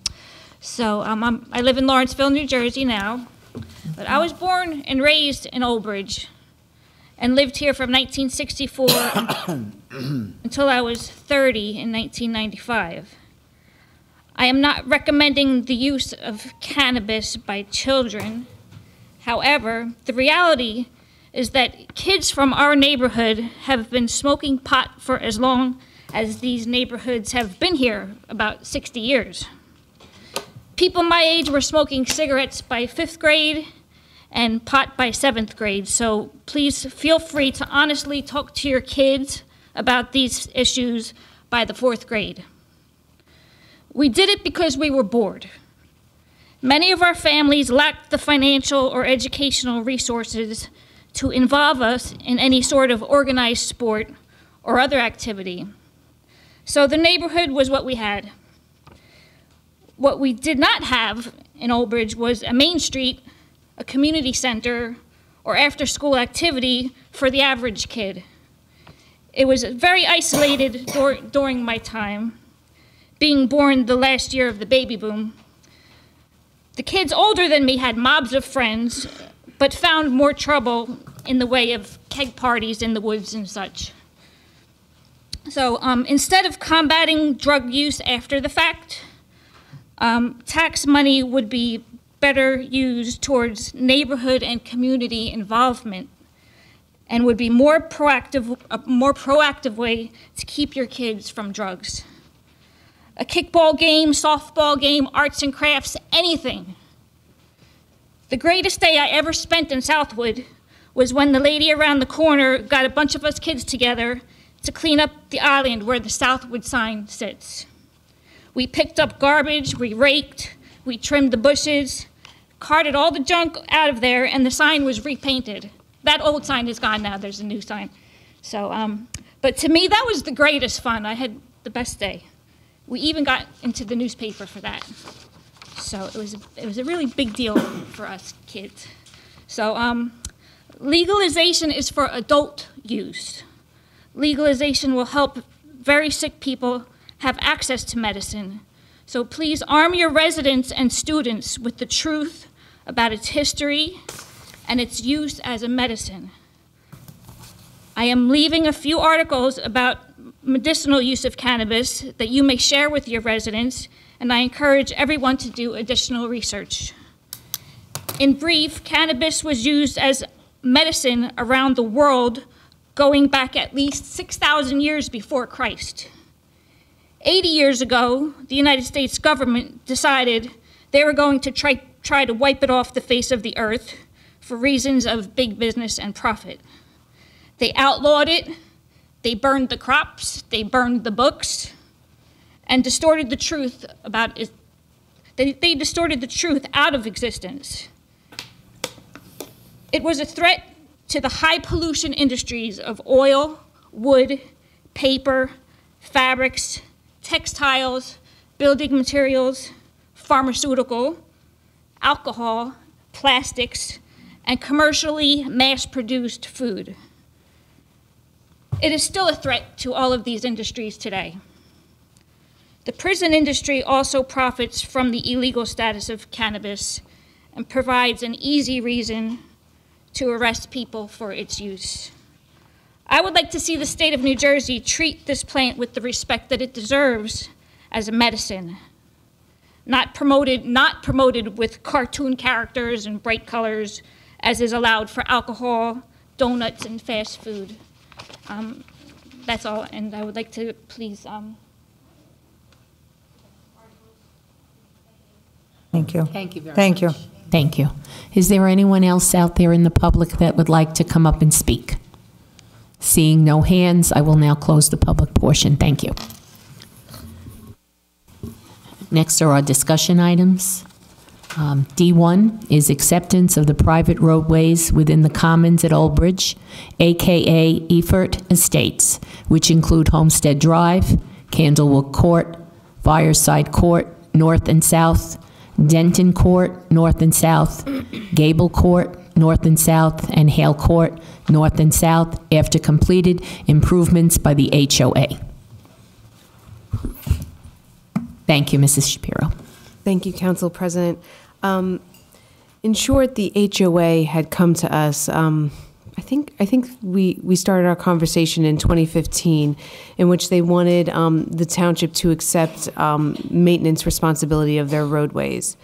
What we had done is we had gone out and done an evaluation of the roads, similar to what we've done in the past when we have this type of request, and we sort of figure out what are the deficiencies on the road. I think we all know if we accepted roadways today and they weren't paved or resurfaced or brought up to current standards for the township, the first phone call the next day would be, can you resurface my roadway? The HOA, their management association, and their attorney had been in touch with us and said, well, we're ready to do the work. Let us know. The engineering department had gone out and assessed the conditions, and what we found was everything seems to be in good order. It seems like it's just routine maintenance. So we would require them to mill and resurface the roadway. We would require them to then bring each of the curb returns at the intersections up to ADA compliance, and that's the curb ramps at those locations and any sidewalks that abut those curb ramps. We would also require some basically curb replacement in some areas where it's deteriorating. All in all, it's about $350,000 worth of work. I haven't given them that cost estimate. I've given them a rough estimate before this, but they're willing to do the work. They're willing to go to the bank, but they would need assurances from council that once they do that work, that the town would accept those roadways as public. And the roads that were listed before that Council President Sohar had listed represents about 4,200 linear feet of roadway, 36 feet wide. They meet the width requirement. And essentially there are some parking areas within the community. We will not be, or if the council deems appropriate to take over, the parking lots will not be part of it. There is open space, there's recreation components within the community. Those will not be part. It's just strictly the roadway, whatever's between the curb line, with the exceptions of the parking. Yeah, are these like PUDs? He has to put on his mic. I thought we banned that years ago. We've been still building them. Well, this development comes from the 1980s. Well, I thought we banned them before that. I remember on the MUA, we took them all over. I don't know if these are taken over yet or not. But are these roadways built to our exact dimensions that we have? You keep saying seem to do this, seem to do that. I want to know, are they built big enough for the snow plows? Are the loops made right? Or you've checked. They're going to be regular sized streets now. They follow residential site improvement standards, yes. Okay, because the old ones didn't. They got more units by doing that, and that's why they did it. These ones, why didn't they just do that in the beginning? I'm not sure. I wasn't around. Oh, okay. Well, I just want to make sure that's true, though. I just want to make sure that they're all brought up to code, the right code, Old Bridge's code. Okay. If I just could, no. There's just for the not too sure for the council's edification.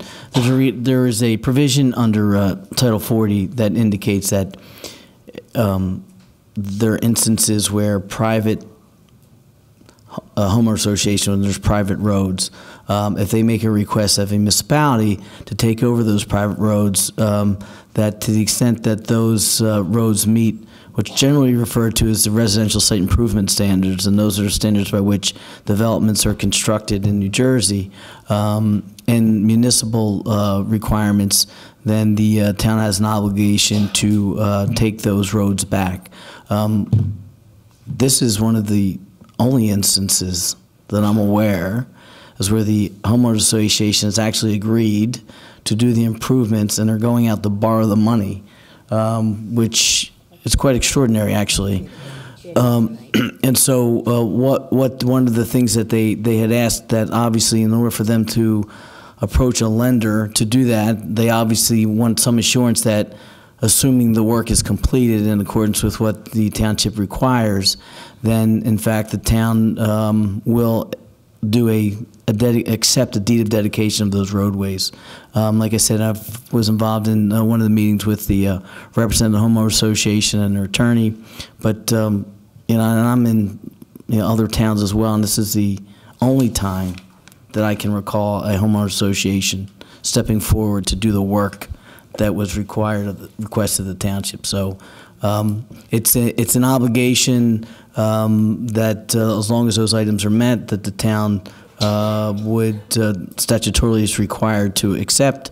But again, that's why when we had this discussion, I had suggested to Nicole to come to council, and the thought is that we would adopt a resolution that would set forth the standards so that they would have something in writing from the town to present to the lender to show that once once they'll have the money. The reason why they're going to have the money, once the work's done, then the town, in essence, would be accepting the roadways. Hey, thank you for that.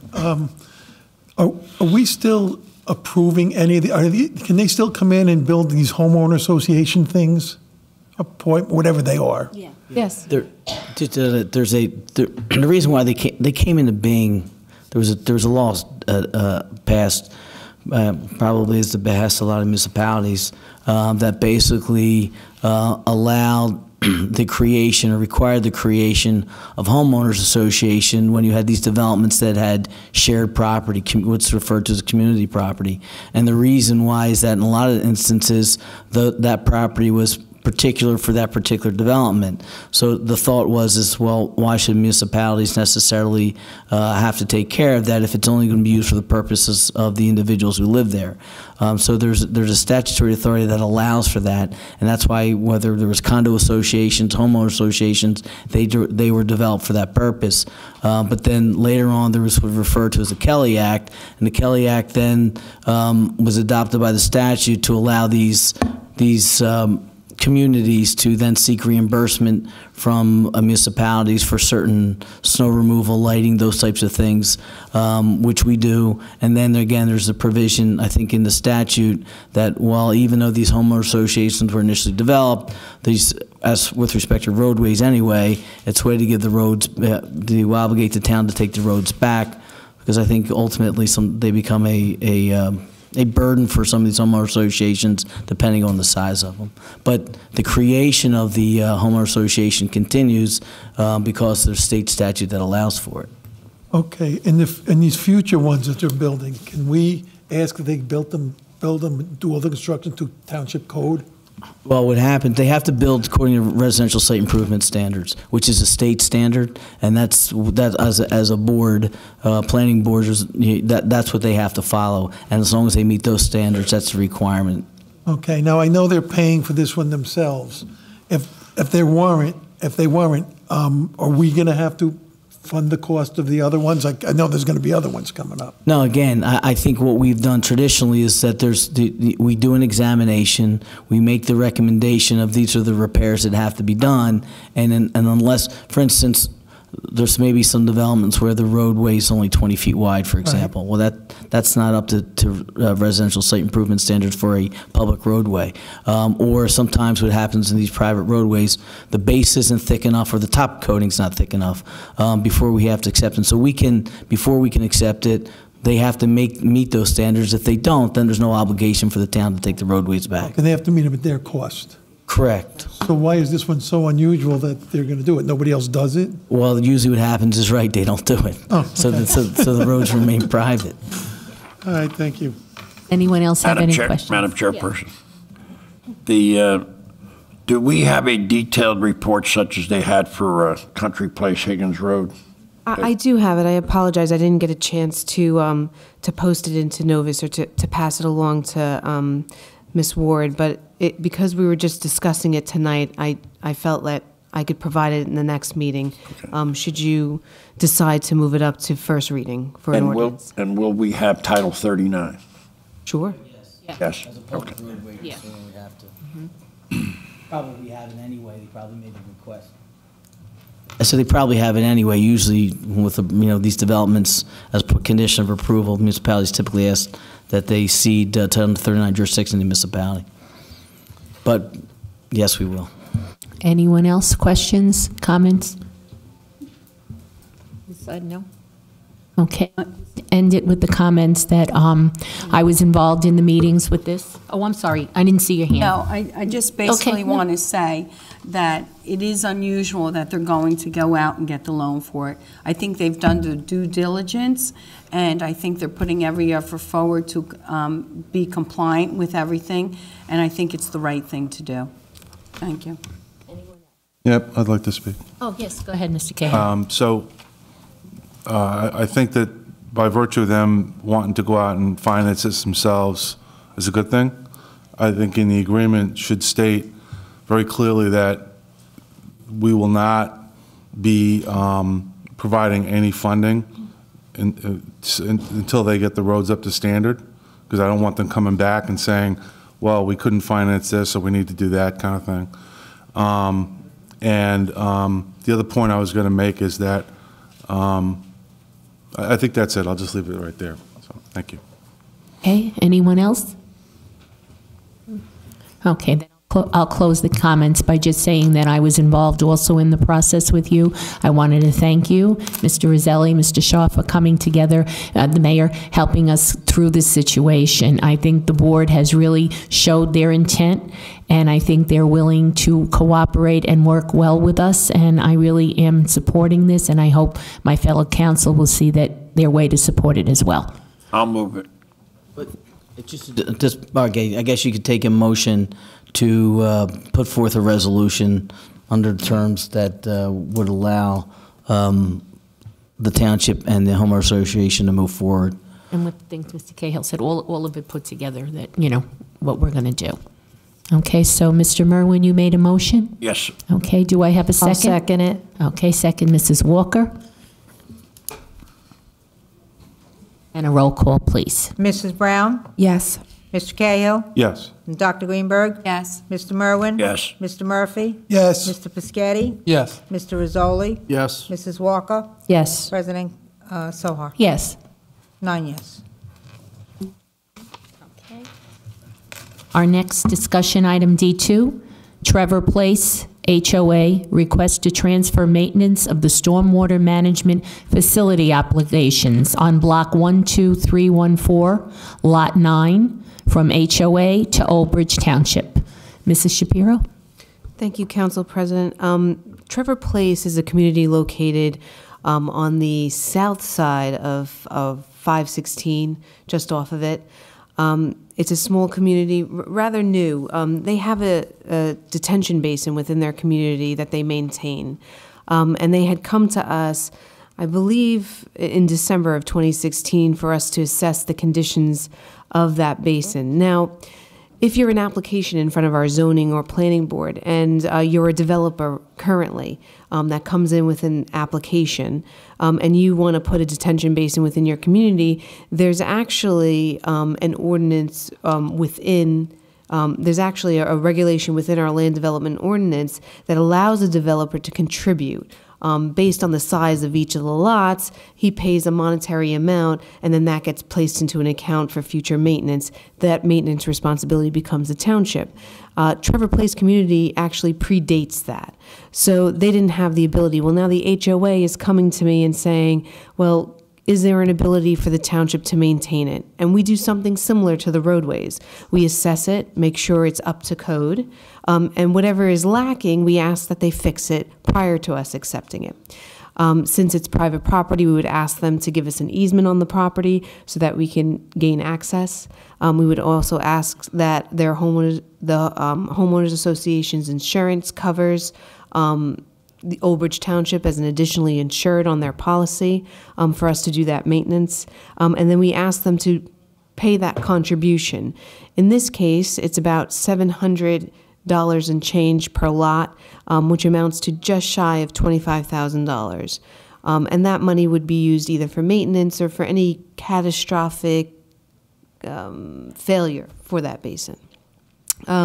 So it's only on for discussion for tonight. I do have a backup memo that would be provided should you guys decide to move it up at the next meeting to, I believe, a resolution. I think, again, and Nicole approached me about this situation as well, and my recommendation was to, again, present it to council, because this is sort of a little more unique request as well. But the town would enter into a maintenance agreement with the homeowner association, include all the provisions that Nicole had indicated, and, including the insurance requirement, the contribution requirement, them granting us an access easement, hold harmless requirements, so that they would hold us harmless and indemnify us for the work that we're doing, since they're requesting us to do it.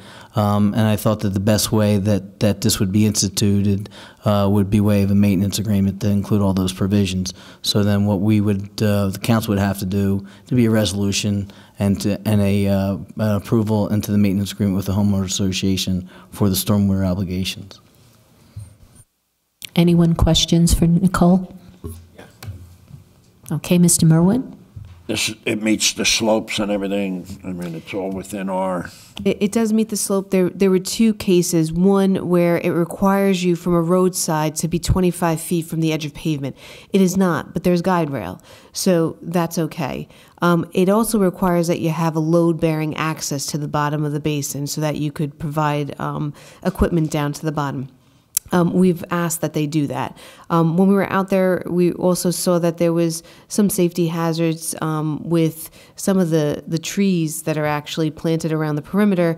The roots are exposed, and that poses a safety hazard, not only for the residents, but for any of the maintenance personnel that go out there to do any of the work. We asked that they add additional topsoil to the area. All this, and then the low flow channel, we asked that they clean out that low flow channel. There's a lot of vegetation and debris. And then also the outlet structure needs a trash rack. The outlet structure, is it fenced in so that no child could get sucked in? Oh, of course, yeah. Yeah, okay. Does anyone else have a question? Yeah, I do. Yes. So I just want to be clear, what for us to do this, what's the outlay for the township? Is there any outlay as far as funds? What's the cost? We don't outlay. There wouldn't be any cost. We would accept the $25,000, and that would be put into an account bearing Trevor Place HOA. Right. And so we would use our personnel to go out and maintain it. That would pay for that.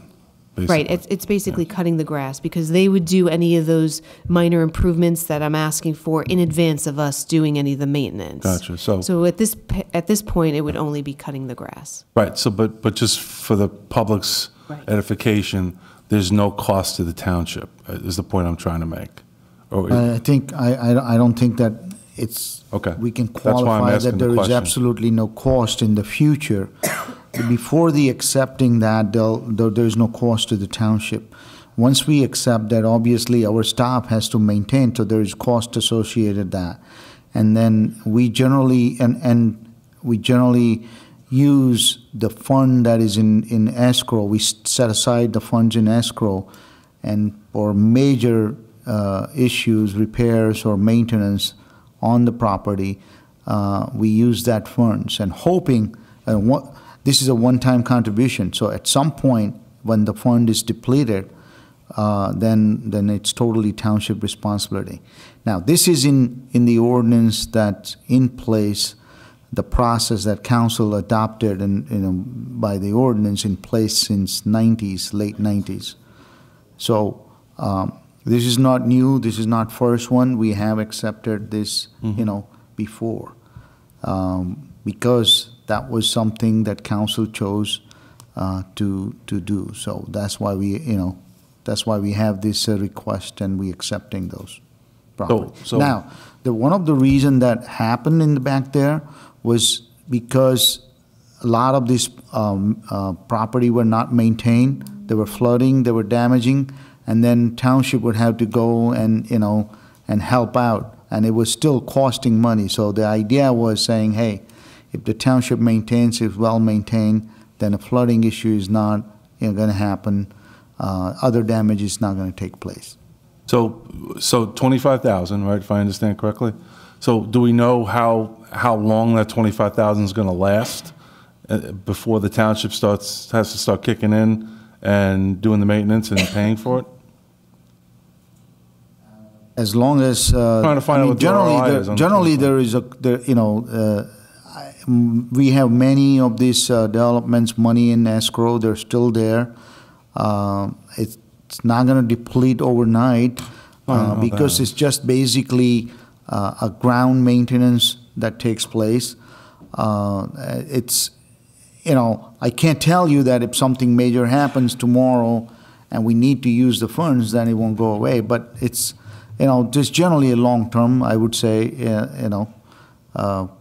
we have many of those funds since, late 90s and early 2000 is still in the account. Okay, thank you. I can get you the report on that. Okay, thank you. Murphy? I agree. I don't know how long that money would take to eat up, but from what I've seen in the past, it can go pretty fast. I don't like hearing it's the way it used to be done. We've done it before that way. That doesn't cut it with me. I just think because we did it before, it does not necessarily mean that it's the right way. And that's all I have to say on that. That's not what I meant. I meant that this is a council. You can change. You can pass an ordinance and cancel this process. You said, but this is done it this something way we have before. to bring forward. Okay. Anyone else have any comments? Yeah, Mayor. Okay, I'll start. You first. No, go ahead. Either one. Are we going to have insurance on this for catastrophic failure, or is the HOA going to have insurance on this for catastrophic failure, or we going to bite the bullet if it fails next month? No. We would be named on their insurance. Right. No, I meant for Just from a maintenance perspective, right? Like the type of basin it is. Let's say maybe you can describe it's a detention basin to the extent that it required major repairs and it ate up to $25,000. Then what? I think is the point. Well, I mean, what if it had a sinkhole tomorrow because the outflow pipe got a crack in it and the water's getting out and we have a sinkhole and we got to go in and replace the piping and all the dirt and everything. Who's going to pay for it? Is it going to be on our insurance policies? Is it going to be on their insurance policies? Or is the town going to wind up eating it? After $25,000 used, then it's town's responsibility, because we're taking over the responsibility of the detention basin. But the probability of a catastrophic failure is very unlikely. It's a detention basin, so it's not designed, it's just designed to hold water for a certain period of time. Anyone else have any questions? Mrs. Walker? Well, I have a comment. Unfortunately, a lot of things when they come before the planning board, they get approved saying, well, don't worry, you don't have to take care of the roads, you don't have to take care of the detention basins, and they have these HOAs. And then the HOAs, the people buy the houses, and they don't really realize the cost. And sometimes it's staggering, and it's too much for the residents to afford. So I think if we want to have a change here, we need to stop at the planning board level that these things cannot be approved saying, well, if you have an HOA and they take care of this, they take care of that, because ultimately it becomes such a burden on the homeowners that they cannot take care of it. And we're seeing that time and time again. So we need to stop it before it goes on. That's just my opinion. Councilwoman Walker, there is a provision now in our LDO that would allow then the developer to pay the contribution at the onset. It's just that this development predates that. Yeah, I'm talking about moving forward, because it becomes too costly for the residents to maintain these things. Right, but moving forward, then they would just pay that contribution. Right, I get that part. Does anyone else have any comments? Madam President, if Yes. I may, just because I met with DPW this afternoon as well as Ms. Shapiro, and it was one of the issues that I raised.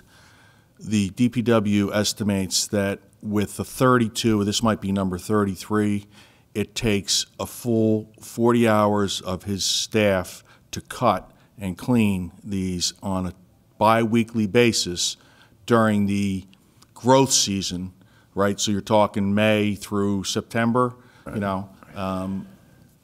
And that's, you know, so you're talking 40 hours every 2 weeks to cut and maintain these as it stands now. So how that breaks down on a yearly basis, I'm sure Kyle has the numbers because we spoke about it, but talking long-term, you could get through that $20-some thousand fairly quickly because it is designated for catastrophic. Whether you use it for maintenance or not, I'm not sure whether it's permitted. So you can't take the money out of catastrophic to pay your employees who you are employing to do other things around the township, but they're tied up for 40 hours during the summertime anyway, growth season. So I just want to let you know that because everybody's thinking the same thing. Mayor, what, to legal, either or, what would be our liability, since we have done this in the past? What would be our liability? Would the homeowners association be able to sue us because we're not taking this one over, but we took their neighbors over? Right. So this is the first one since I've been here. Okay. In this manner. But there has been others in the past. Apparently. Yeah. But again, newer applications, it's done at the board level. So when Nicole brought this to my attention, my thought was, well, we should, if we're going to do it, it needs to be memorialized so all those rights and obligations could be spelled out, right?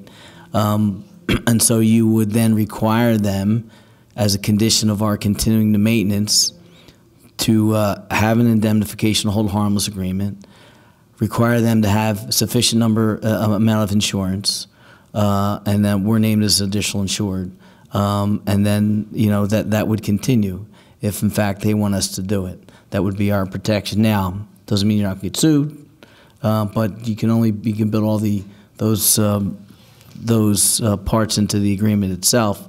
It may very well be that depending on the amount of insurance that they have to cover, maybe they can't afford it. I don't know. I don't know what they currently cover. I don't know how much open space that or common property that the association has itself.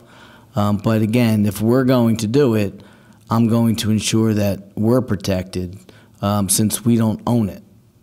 Basically, they're hiring us to do their maintenance work. My question is, if we deny this, and we've done it in the past. Well, and again, I think that's a situation where apparently I don't know how it's been done in the past because again, I haven't seen it. This is the first time this has been brought to my attention. Maybe. Well, he's got 30 or something of them. Well, so they may have come when they originally approved as part of, I think, the approval process. Because the statute was adopted, looked like in 1992. So these all might be newer communities. I don't know how many of those communities predated the adoption of the ordinance, so that would be prior to that. But again, this is the first time that this has been brought to my attention.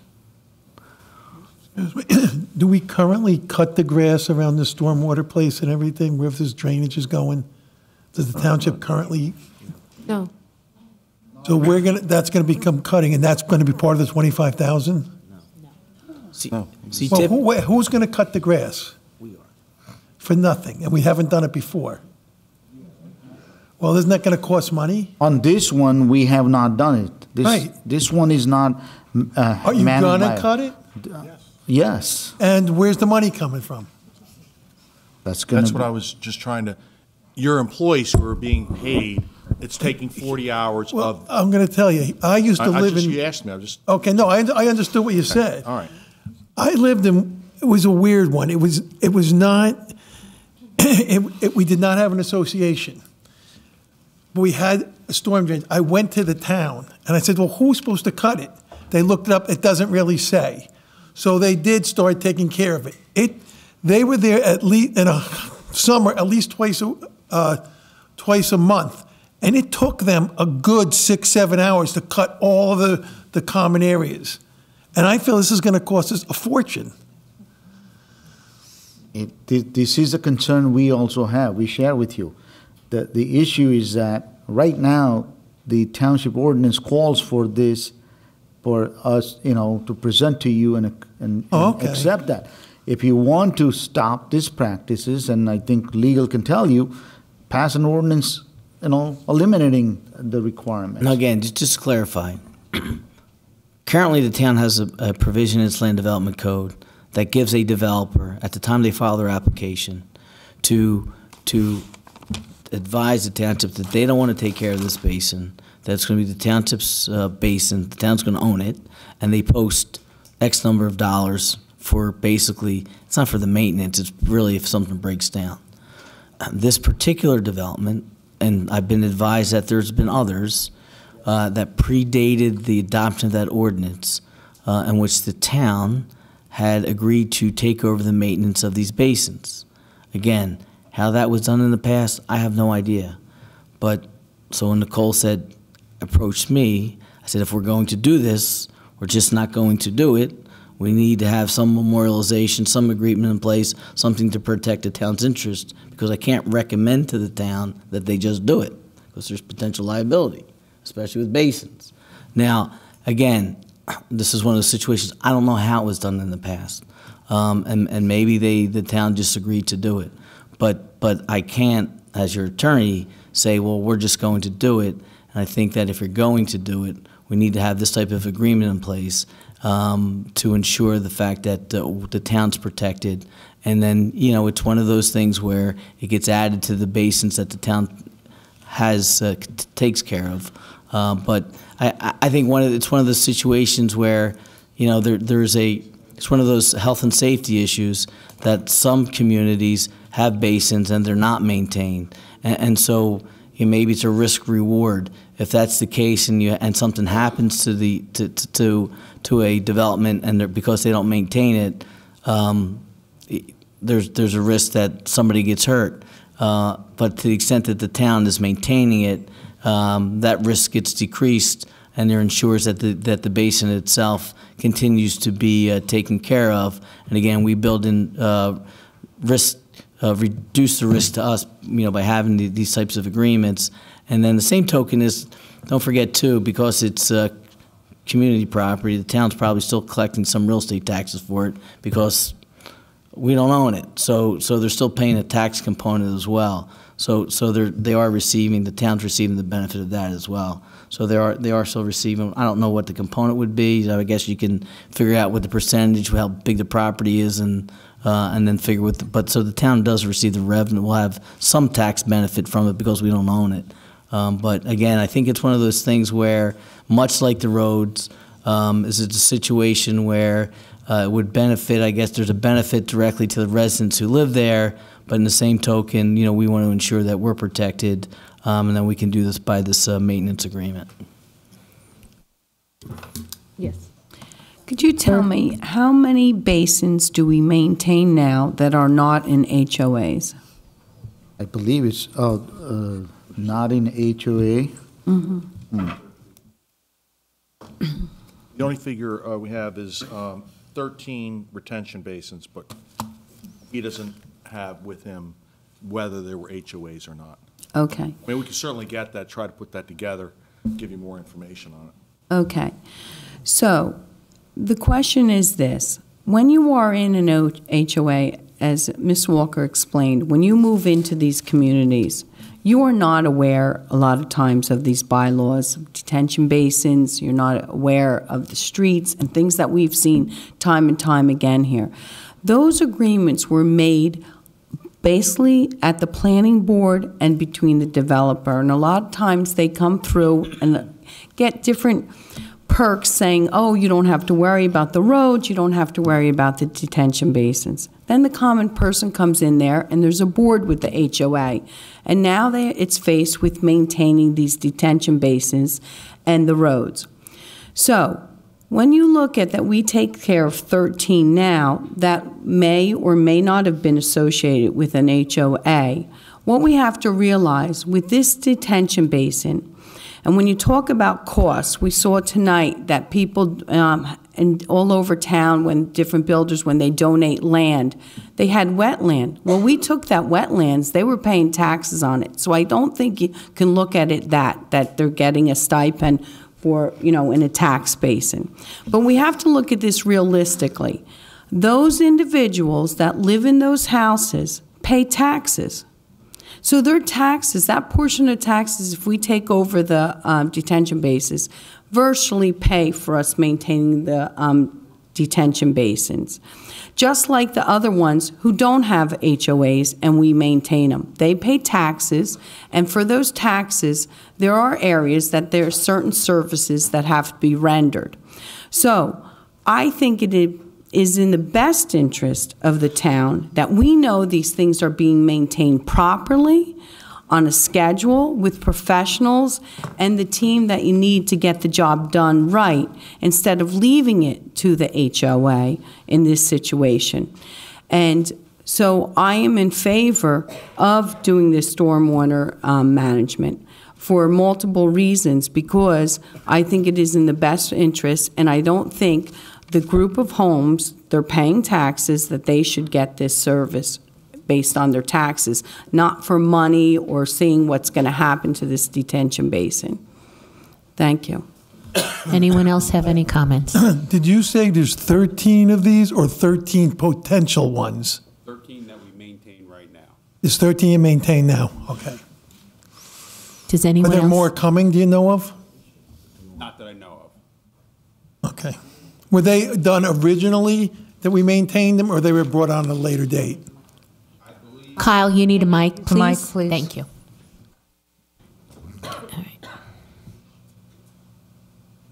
I believe these were added through at the planning board level. We recently took over Jockey Hollow. Yep. And that It's was brand new. through a planning board agreement. Thank you. Okay. All right, anyone else? Okay, I'll close it by saying the same thing basically as far as taking over the basin is concerned. He just made a comment about Jockey Hollow. Jockey Hollow is in existence, how long, Nicole? 6 months, a year? Maybe even more than that. Maybe 2 years? Two. Okay, 2 years. So in 2 years, the way things changed at the planning board, this is already being taken over. How long has Trevor Place been here? What year was Trevor Place built? Okay, so you have been in town, you've been paying the maintenance on that, you've been paying taxes since 1994. Is the basin in decent shape? It was all vetted out, so it's not something that needs a lot of work or is in disrepair, correct? Correct. Right, so my thoughts are the same. I think that, you know, we really have an obligation to the residents to make sure things are safe and to also take into consideration the role that they played in this community since 1994. So I will be supporting this, and I would hope that the council, we could come to some kind of a good resolution here where we could make this work. You need a resolution to move it forward? I think, I'm sorry, Madam President, that, again, if you want to move forward, you would need a motion to authorize us to move forward with working out a maintenance agreement with the homeowner association for the stormwater system. I move that forward. Okay, I'd like to move it, I'd like to second it, please. Mrs. Brown? Yes. Mr. Cahill? This is to move it for To move forward. Basically, it, again, it'll be in the form of a resolution authorizing a maintenance agreement scale. I'll say, there'll be discussion at the resolution, though, right? Mm-hmm. It'll be on the consent, Yes, right? It'll be yes, on the consent. But absolutely. I'll move it up then. Yes, Yep. thank you. Dr. Greenberg? Yes. Mr. Merwin? This will be a resolution or an ordinance? It'll be a resolution to approve a maintenance agreement. Yes. Mr. Murphy? Yes. Mr. Pischetti? Yes. Mr. Rizzoli? Yes. Mrs. Walker? Yes. Mrs. Soha? Yes. 9 yes. Next discussion. Next discussion item, and thank you, Mrs. Shapiro, for all your help. It's very appreciated, all the work you do. Okay, the next one is discussion on amended zoning map per irregularities found by Middlesex County. Once again, you're up. Thank you, Council President. There was an email that we had gotten from GIS specialist that Middlesex County has, in which he was reviewing his GIS data and he was comparing it to our most current zoning map. He had found 5 irregularities of which he brought to our attention to know, are they right? Are they wrong? Is he right? Are we right? I had actually detailed a memo that I have prepared and will be attached in the next meeting. But there were basically 5 things that he had come up with. I believe the memo is in Novus, right? It was included. Yeah. Okay, great. Katie O'Kane, our former township planner, had put it in one of the last items before she had left. She sort of details basically what happened. So the first one, on page 1, there's no change. So there was a CC zone in 2015 map, and now he says it's designated as a CN zone on the 2017 map, and that is correct. There's no change to the map. On page 2, there's a crossroads overlay, which is missing a parcel. That overlay has a cross-hatching, and then one of the parcels was just missing. That was just a drafting error. So then he is right on that point. So that would require that cross-hatching to extend to that property. On page 3, there's an R30 zone on the 2015 map along Route 34 that is now designated as the R5 map on the 2017 map. And what we had done was we looked back at all the ordinances and we confirmed that it was just a typo on that, and it is not an R5, it is an R30, and R30 is a less denser of the two. And then on page 4, the Rose-Lambertson redevelopment area, there was a, again, the cross-hatching was to extend, and it didn't extend to cover a certain lot, so that needs to be corrected. The last one is in the Town Center District, where he was saying the past zoning maps between 2013 and 2015 show that it included a particular parcel, which is really the McDivitt Elementary School. The TCD zone map was prepared in August 2000, and it appears that the change in part in the 2013 zoning map change presented and proposed, which eventually made the 2013 map. This parcel was previously zoned R15 and has likewise been rezoned through a master plan recommendation to include it in the TCD zone. So that one is actually correct. So the 2017 map doesn't change. So on the 5 irregularities that he brought up to us, only the 3 middle ones, page 2, 3, and 4, require revisions to our zoning map item on page 1. And then the last one on page 5 requires no change because we are correct. Any questions? So at the next meeting, I guess I would bring...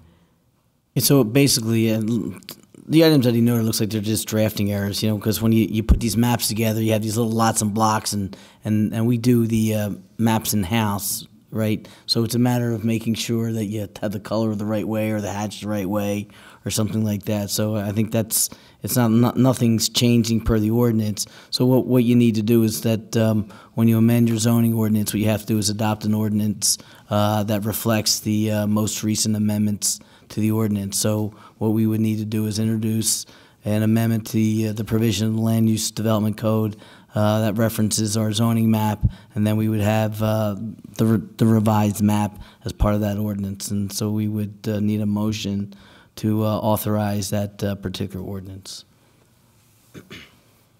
Okay. I'll move. Questions? Okay. Second. Moved. Yep. And By Murphy. Mr. Murphy. Okay. Mrs. Brown? Yes. Mr. Cahill? Yes. Dr. Greenberg? Yes. Mr. Merwin? Yes. Mr. Murphy? Yes. Mr. Piscatty? Yes. Mr. Rizzoli? Yes. Mrs. Walker? Yes. President Sohar? Yes. 9 yes. Thank you. Thank you very much. Okay, next is D5, the EDO zones. Mrs. Walker? You skipped 4. Oh, I'm sorry. Excuse me. D4. The council to consider having the legal department prepare a resolution for the next agenda to strongly object to any residential component being considered by the redevelopment agency on the Crossroads project. I'm sorry, Mr. Merwin? Yes. You know, we have I'm sorry. We have this Crossroad property that was earmarked for economic development many years ago. It's owned by the township. And there's been discussion lately that the redevelopment authority is earmarking this for over 800 apartments and several hundred single-family homes. I do not believe that is what economic development is for this community. And I would request that we pass a resolution strongly objecting to any residential component being on that property. Anyone else have a comment?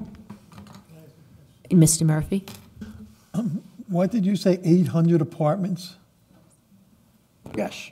You sure of that? Well, it's what I'm hearing. All right. Does anyone have Madam any? President? Yes.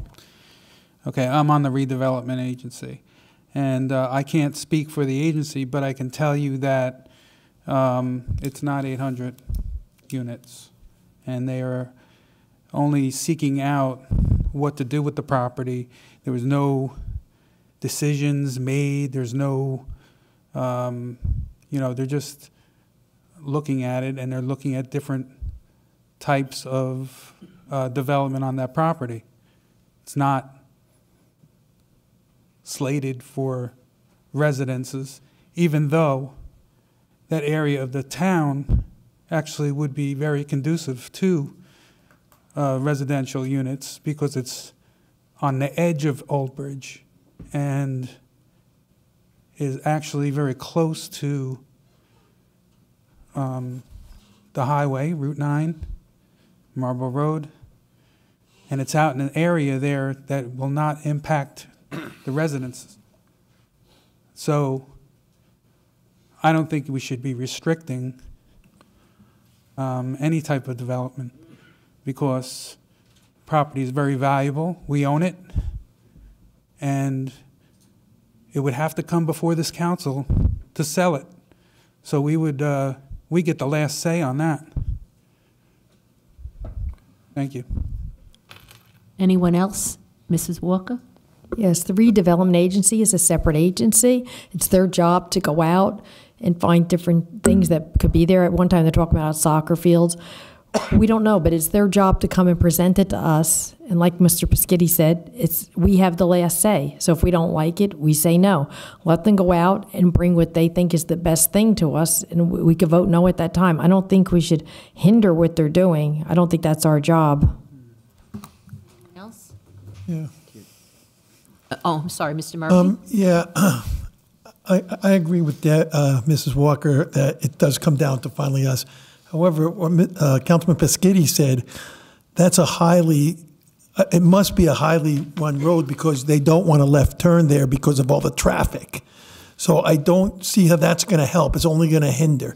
I wanted to try to get rid of the left zone, but I heard that people don't like it because there's too much traffic going that way. And now we want to put units there. I do have a problem with that. I just want to say that now. Thank you.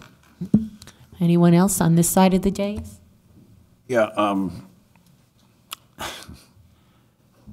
again, this property is earmarked for economic development. Mr. Peschitti, maybe you could shed some light. Wasn't there just a presentation for 2 1 million square foot buildings on this location at your last meeting?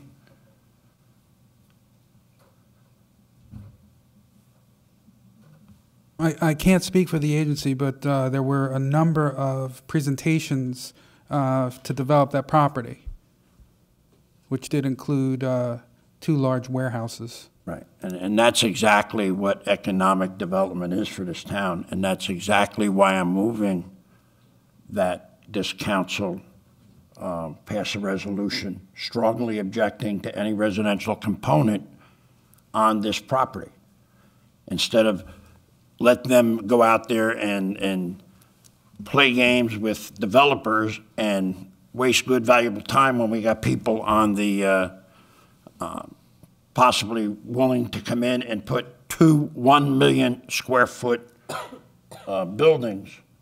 We're gonna dance around with a couple of developers with 800 apartments. Why waste our time? Let's tell them no now so that we get the residential component here, and that's what belongs there. All right, that's what economic development is, not housing. Anyone else on this side of the dais? Oh, Dr. Yes, I'd like to just add that the redevelopment agency is a separate entity.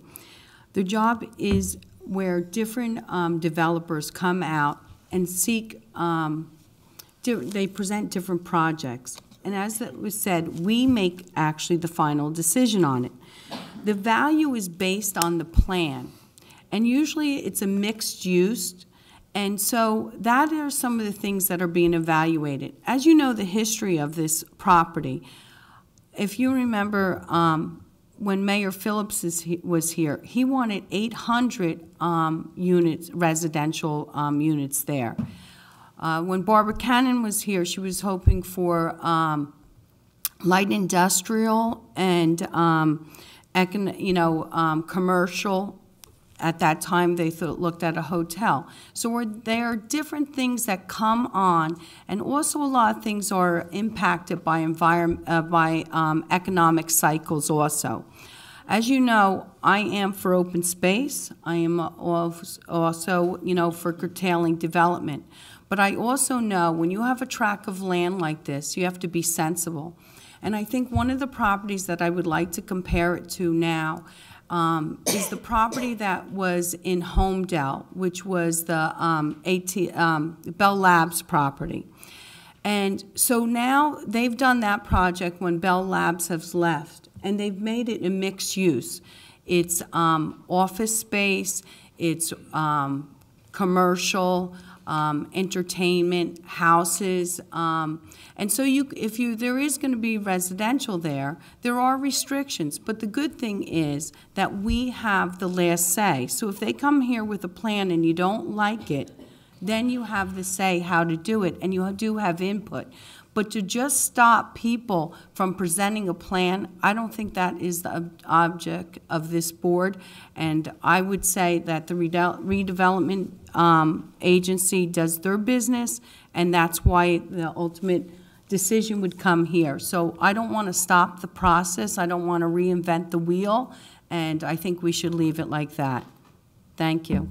Okay. Anyone else? Yeah, I would like to make a clarification, because this is the second person that I've heard that said the late Mayor Jim Phillips earmarked it for 800 residential units. Now, I was pretty close to Jim Phillips, and I don't ever recall him proposing residential units on that property. I do recall data centers. I do recall the Jets training facility, but at no time do I remember the residential units. And if everybody keeps shaking their head yes, please present that in fact, in paper, that that's what Mayor Phillips was doing, because it was not what Mayor Phillips was doing. This property was earmarked for economic development, and housing is not economic development.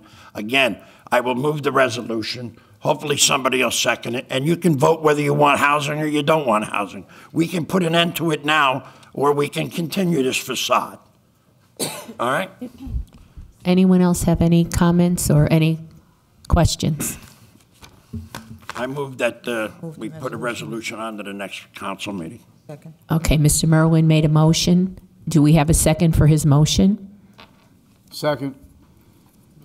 Mazzoli. Okay, roll call, please, Stella. Brown? Yes. Mr. Cahill? Yes. Dr. Greenberg? No. Mr. Merwin? Yes. Mr. Murphy? Yes. Mr. Piscatty? He shouldn't vote. Mr. Piscatty? You're on the I abstain. He has to excuse himself. Yeah. Abstain? Yes. Mr. Rizzoli? Yes. Mrs. Walker? No. President Soha. No. This is a non-binding resolution, obviously. Yeah. Okay.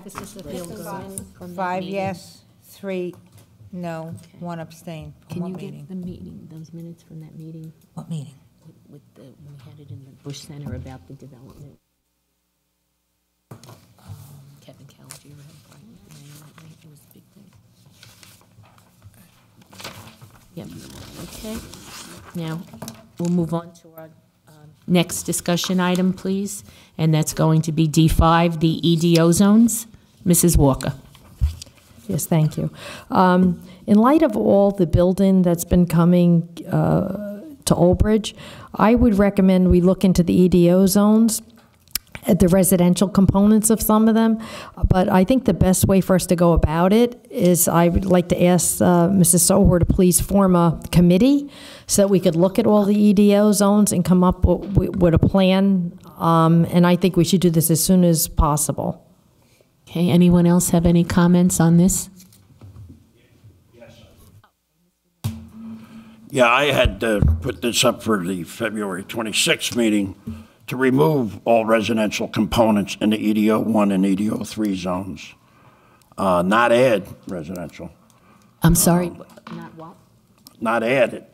I put it on so that we remove I the didn't residential say add. component. I did not say add. Yeah, no, the thought was to go back and to revisit as a lot of different things change. And I think this is a new council. We have a lot of new people on here. So we'd like to go forward and have them identify what those zones are and what the impact is and whether or not we feel that we want to keep those in those areas. So I wanted to form a committee so that we could perhaps get to this right away, have it looked at, and decide what we'd like to do. Council President, I just have a question. Would that be a public committee or only council? At this point, it would be a council committee so that we could get our thoughts together and decide what we like to do. So that, you're new to the whole landscape, and you might have questions about these zones, in terms of where they are and what they do, what their impact is. Okay, so if anyone would like to be on the committee, please let me know as soon as possible, and we'll have our first meeting. Madam President? I would just like to voice my support of Councilwoman Walker's recommendation to form a committee, and I would request to be on that committee. Thank you. Okay. Anyone else? Yes, I would like to be on that committee. Okay, very I'd like good. to be on it as well. So that makes To be on it too, since I thought of it. Yes. So I have how many? You're 4 so far. The most you can have is 4, else Are we over you the have, limit already? you have a quorum. Well, why don't we put our names in a hat? That's the fair way. All right. Well, we Watch who just- gets knocked off. What did he say? I'm sorry. I didn't hear. Watch who gets knocked off. Just if I can, I'll let two you draw couple the things. Stella. First, I'd recommend that you formalize it so that while the law certainly requires and our code requires, you can form subcommittees of the whole council. So I think it would be, that we just formalize it by way of a resolution. And then secondly, just so you know, depending on I'm not sure other than examining these zones, to the extent that you may want to change it, what it may require is actually the master plan be amended, because the master plan is a document that sets forth what any particular area of the town, how it should be zoned, and then the zoning ordinances follow the master plan. I think the master plan was last amended in 2013. Has there one been, right? So based upon how you formulate it, and if you want to make some changes to those particular zones, what it will have to do is you'll have to go back to the planning board, depending on what you want to do, and then they may have to do a re-exam of the master plan, and then amend that before it would come back to actually change the zones. So just throwing that out there. Okay, thank you. Okay, I'm going to remove myself from the board, from the committee. We do have 4 people now for this committee, correct? Yes. No, 3 actually. Mr. Merwin said he wanted.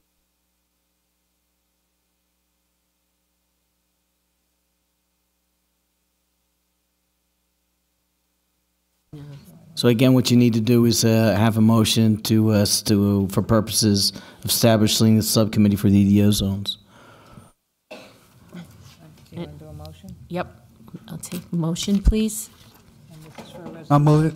Mark a resolution Yes. next. Right. Okay, all right. Okay, who moved it? Tony. Who made the motion? How can he, isn't he?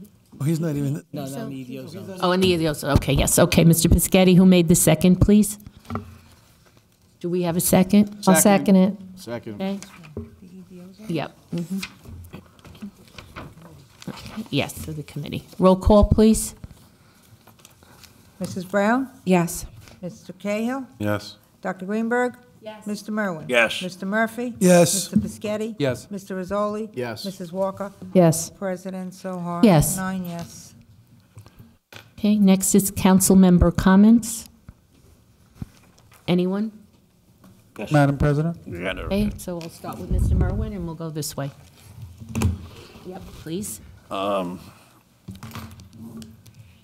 marijuana ordinance seems to have taken on a life that I don't believe anybody on this council was proposing. I think the council was pretty straightforward in what they want. They want to make sure that we zone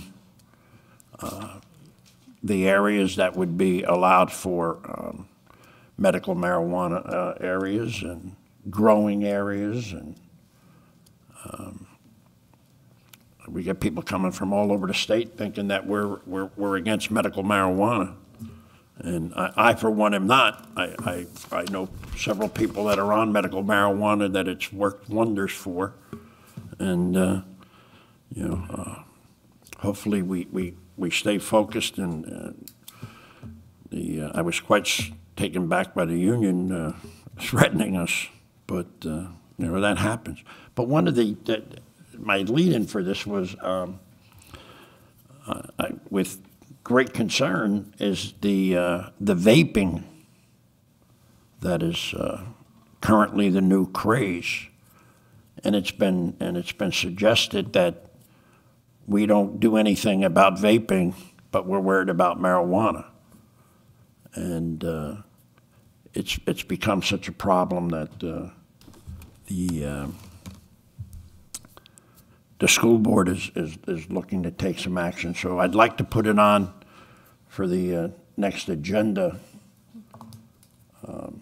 a discussion on an ordinance, possibly not prohibiting it, but whatever the attorney would think would be appropriate to zone certain areas or whatever, just so that they just don't pop up all over our community. Because I do believe that it is a problem, and it's something that we should definitely look at. So, Are you, I'm sorry, Mr. Merwin, dealing with locations that sell, I guess it's vaping products? that allow vaping, that sell vaping,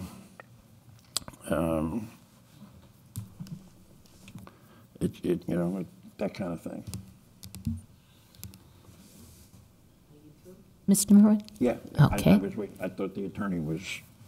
Just trying to get clarification if that's what the restriction, I mean, if. A legal problem here. Yeah, right. That's why I'm kind of like leaving it to you.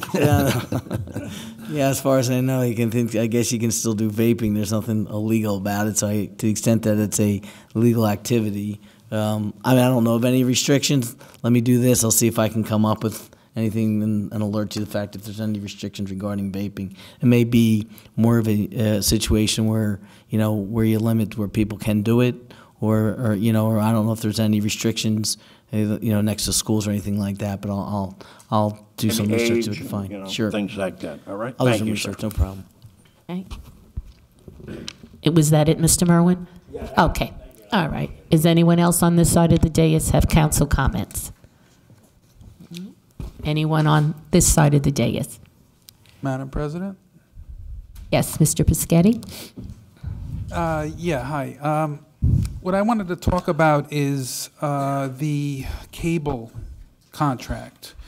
And what I would like to ask you, Madam President, if you could create a subcommittee to discuss this. Now, there's a little bit of an urgency because this has already been voted down last term, and now it came up and got tabled.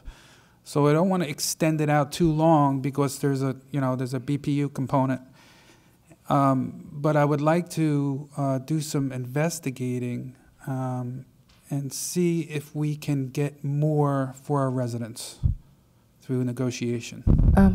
I just have a comment about that. So you're saying you want to actually do a subcommittee to see if we can get another provider? What? Oh, I would love another provider, but I don't think that's going to happen. Okay, so I think they pretty much got it tied up because they claim, oh, that's all our wires and that's all our equipment, and if if we want to get another provider, then they'd have to run all new wires. No, okay, no. Just so I can clarify. Yeah. With respect to the providers, to the extent that a provider wants to come into a municipality other than Verizon, they have to go through this application process. There are no other providers because this is the only one that made the application. Verizon has a statewide franchise because that's the deal that they cut with the state. So they can go anywhere they want and they can put their wires in. But again, the only applicant that this town has is Cablevision. I mean, there is no competition in cable television. I mean, you have Comcast, who's with all due respect, Brian, is the big 800-pound gorilla, and then in other parts of the state, there's a couple other providers. But if there were other providers who wanted to come here, they could make the application. But this is the only application that the town has received. And to the extent that these respect to Mr. Pescetti, to the extent that you have these ordinances, they're pretty much standard because the BPU provides them, and it's their template. They review them, and for the most part, there's limited things that which you can receive.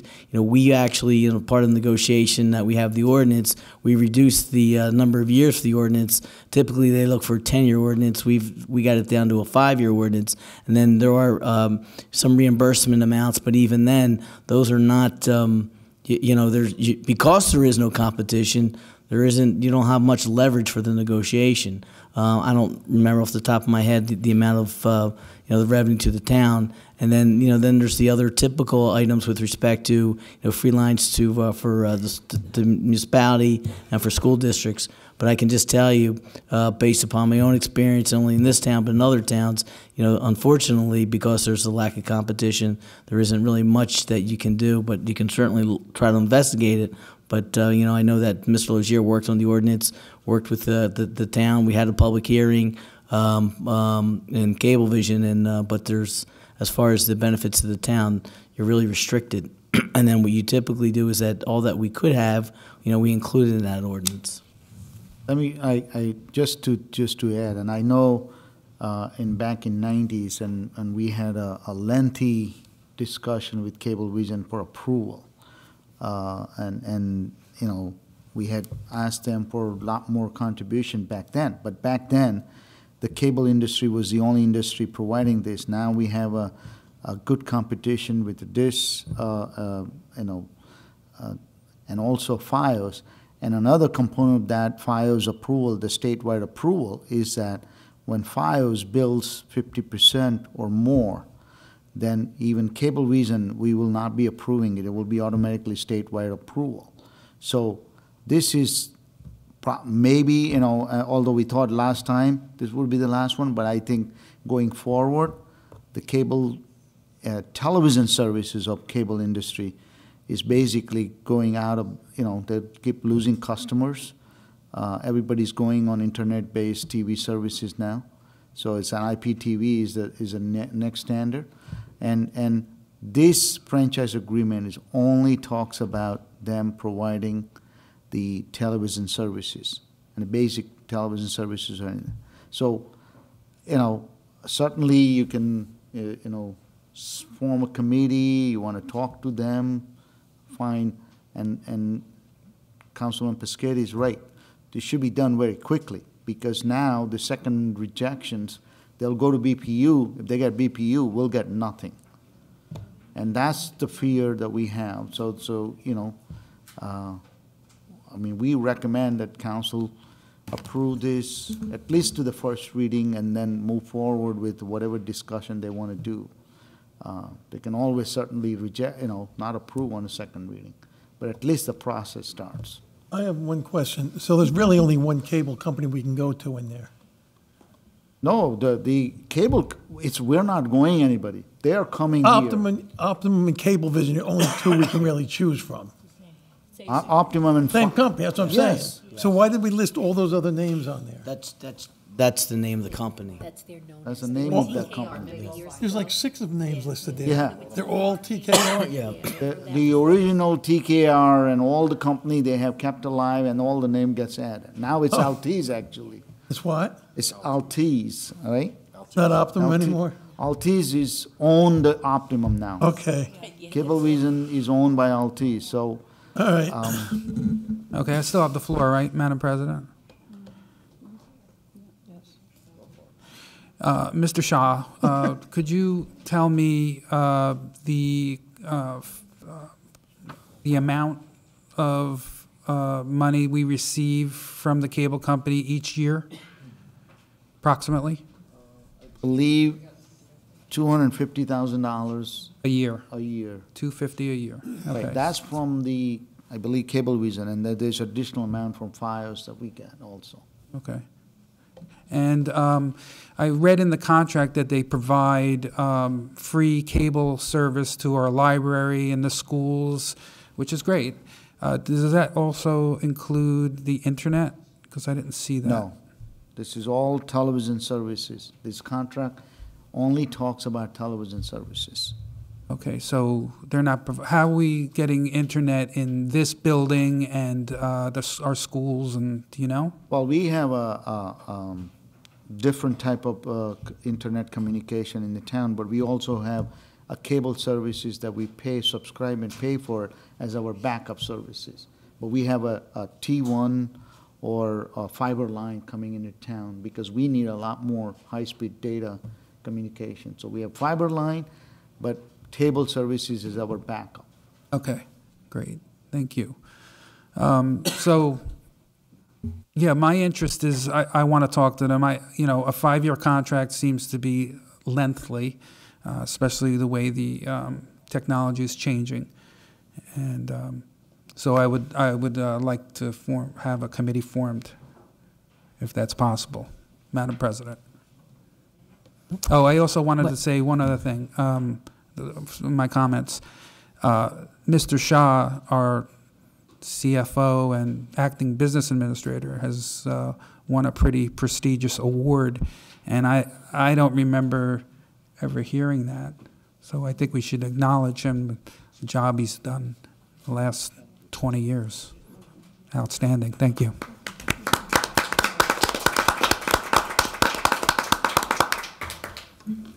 Mr. Pescetti, so are you looking to, oh, I'm sorry. Good.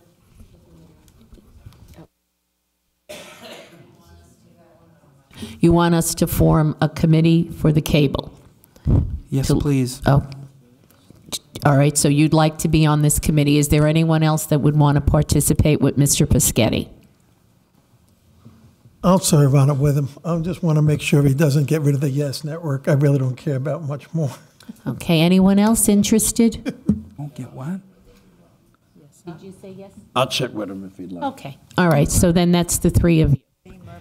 I'm sorry, just to clarify, this is, again, to have a subcommittee, or this is just to have a discussion? This is to have a subcommittee of the council members to get a consensus of what we'd like to see. Mr. Pescetti had said he had questions about the contract. Okay, so just to clarify for him what that means, basically. He'd like to meet with the cable. Okay. Okay. All right, thank you. You're welcome. Anybody else? Okay. Did you want to be on the committee with Fab? Sure. Yes? Yes. Okay. Thank you. All right, that's 4, that's good. All right. Can I just anyone make a else? suggestion that they try Yes. to meet this week? Well, yeah, it's gotta be We don't really want this quick, to like go before the Himanshu said. BPU and lose our money. I think it's Yeah. going to be next week because there's a lot of meetings this week. Yeah, it's got to be. So why I'd suggest this, since we don't want to wait till the next council Want to meeting. lose the money. No, I think we're going to do it before that, so let's take a motion for purposes of establishing the subcommittee as stated by Mr. Piscetti. Okay, so I'll do I move have it. a motion? We'll move it. Okay, second, Dr. Greenberg.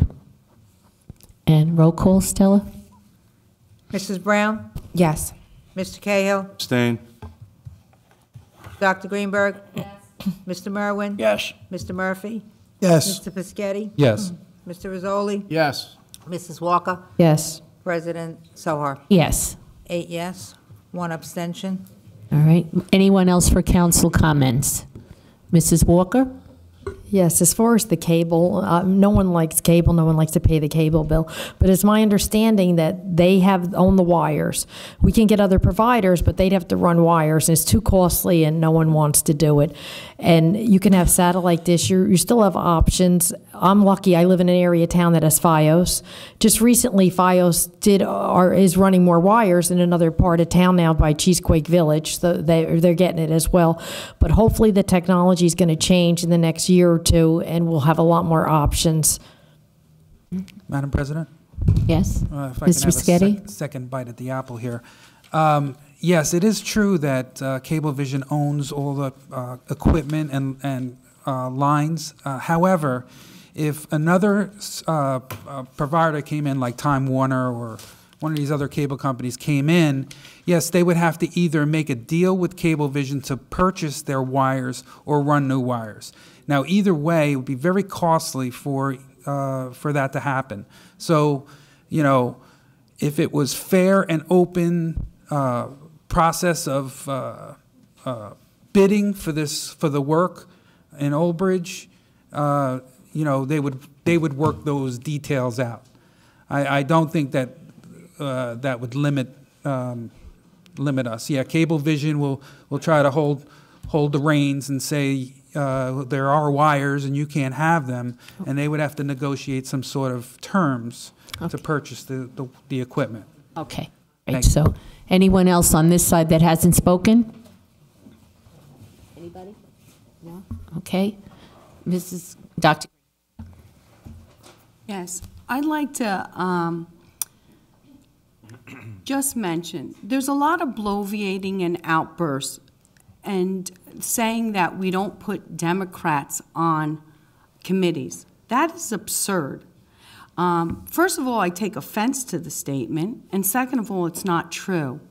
When you look at residents, I don't look whether you're Democrat, Republican, or independent. When you apply and you want to volunteer, I commend you for stepping up to that, and I look at the resumes. But I'll give you the history. In this chamber, I sat here going back for 20 years, coming to council meetings all the time. So I'll give you a scenario. When the Democrats were in control and had eight Democrats and 1 Republican, that 1 Republican was not put on anything. Then the following election, there were 2 Republicans and 7 Democrats. Those Republicans were not put on anything. Then there was 3 Republicans and 6 Democrats. Those 3 were not put on anything. Then there was 4 Republicans and 5 Democrats. Those 4 were not put on anything. So I will also tell you about a personal experience. I served on the planning board for 6 years. I was a member. I've never missed a meeting. I was very thorough. I did my due diligence. I took courses. When the time came, I was Democrat mayor. I was asked not to serve on the board. Although I put in a resume, I felt I had the credentials. I never came up here and bloviated and had outbursts that you didn't put me back on the planning board. Now fast forward. As an election cycle does go and the pendulum swings both ways, the most important thing is to always remember to have respect for other people.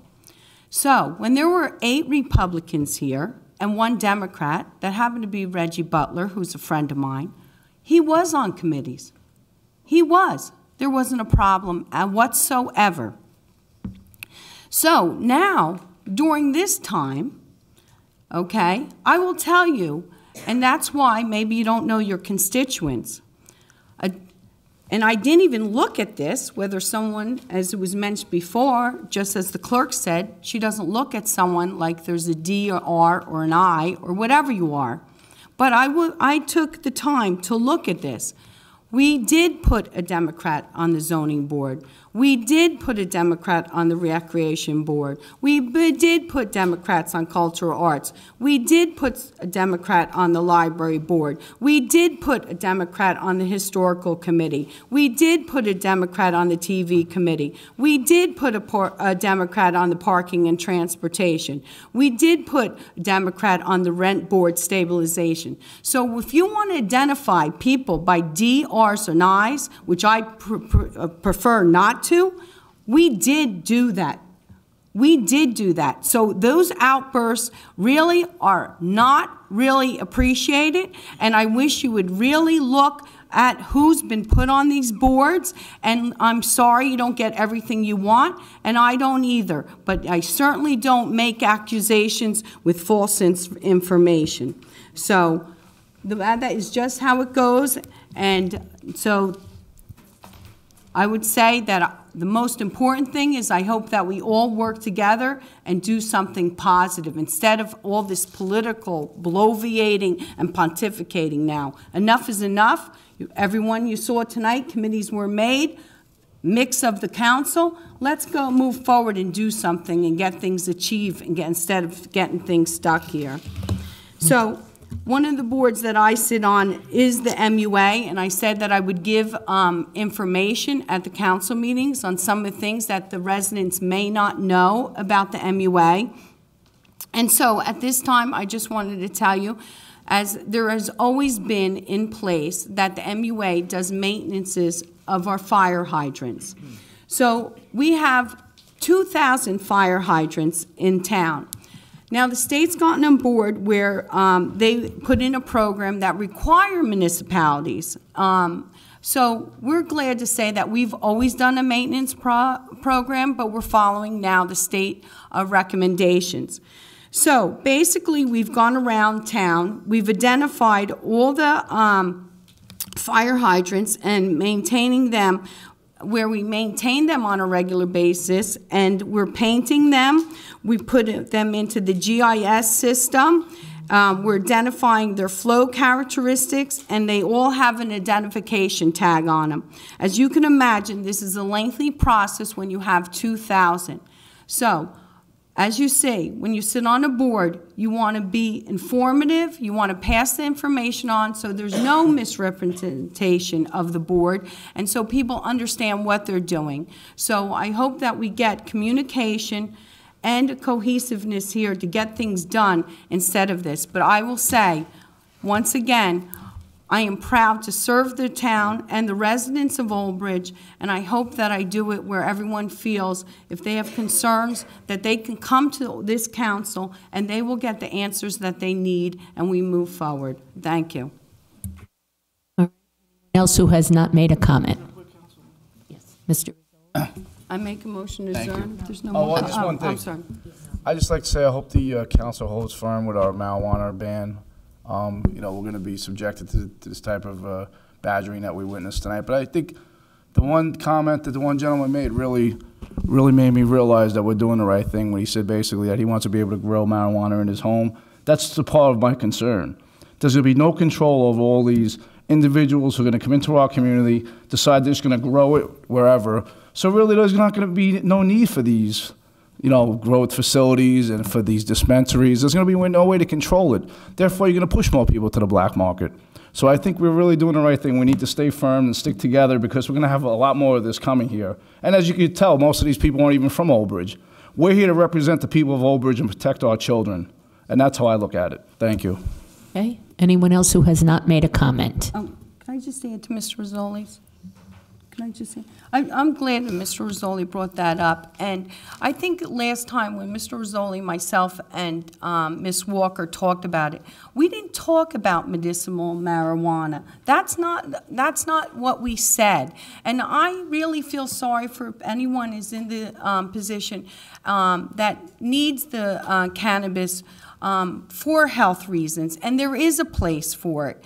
And the thing is that in discussions with Ms. Walker before and other people, it is a medicine, and I think dispensaries may not be the venue to sell it at if it's a medicine. If it's true medicine, let's control it and put it through our pharmacies. Just like any prescription, they can go through there. So that's maybe some way in the future that will be done, but no one ever said we are against medical marijuana here, or cannabis, whichever form that is the most appropriate at the moment. I know if I say, I'm not sure if I say pot or weed, my daughter says I'm not cool, I'm not what it is at the time. So excuse me, I don't get the lingo down, but I want to be fair to everyone. We did not say municipal marijuana. And really, it's all in the investigative stage. And so, till we have all the information, none of us will be making a decision on it. Thank you. Okay, do we have we good? Motion to adjourn? Second. Roll call? Ms. Brown? Yes. Mr. Cahill? Yes. Dr. Greenberg? Yes. Mr. Merwin? Yes. Mr. Murphy? Yes. Mr. Piscatty? Yes. Mr. Rizzoli? Yes. Mrs. Walker? President Yes. Sohar? Yes. 9 yes.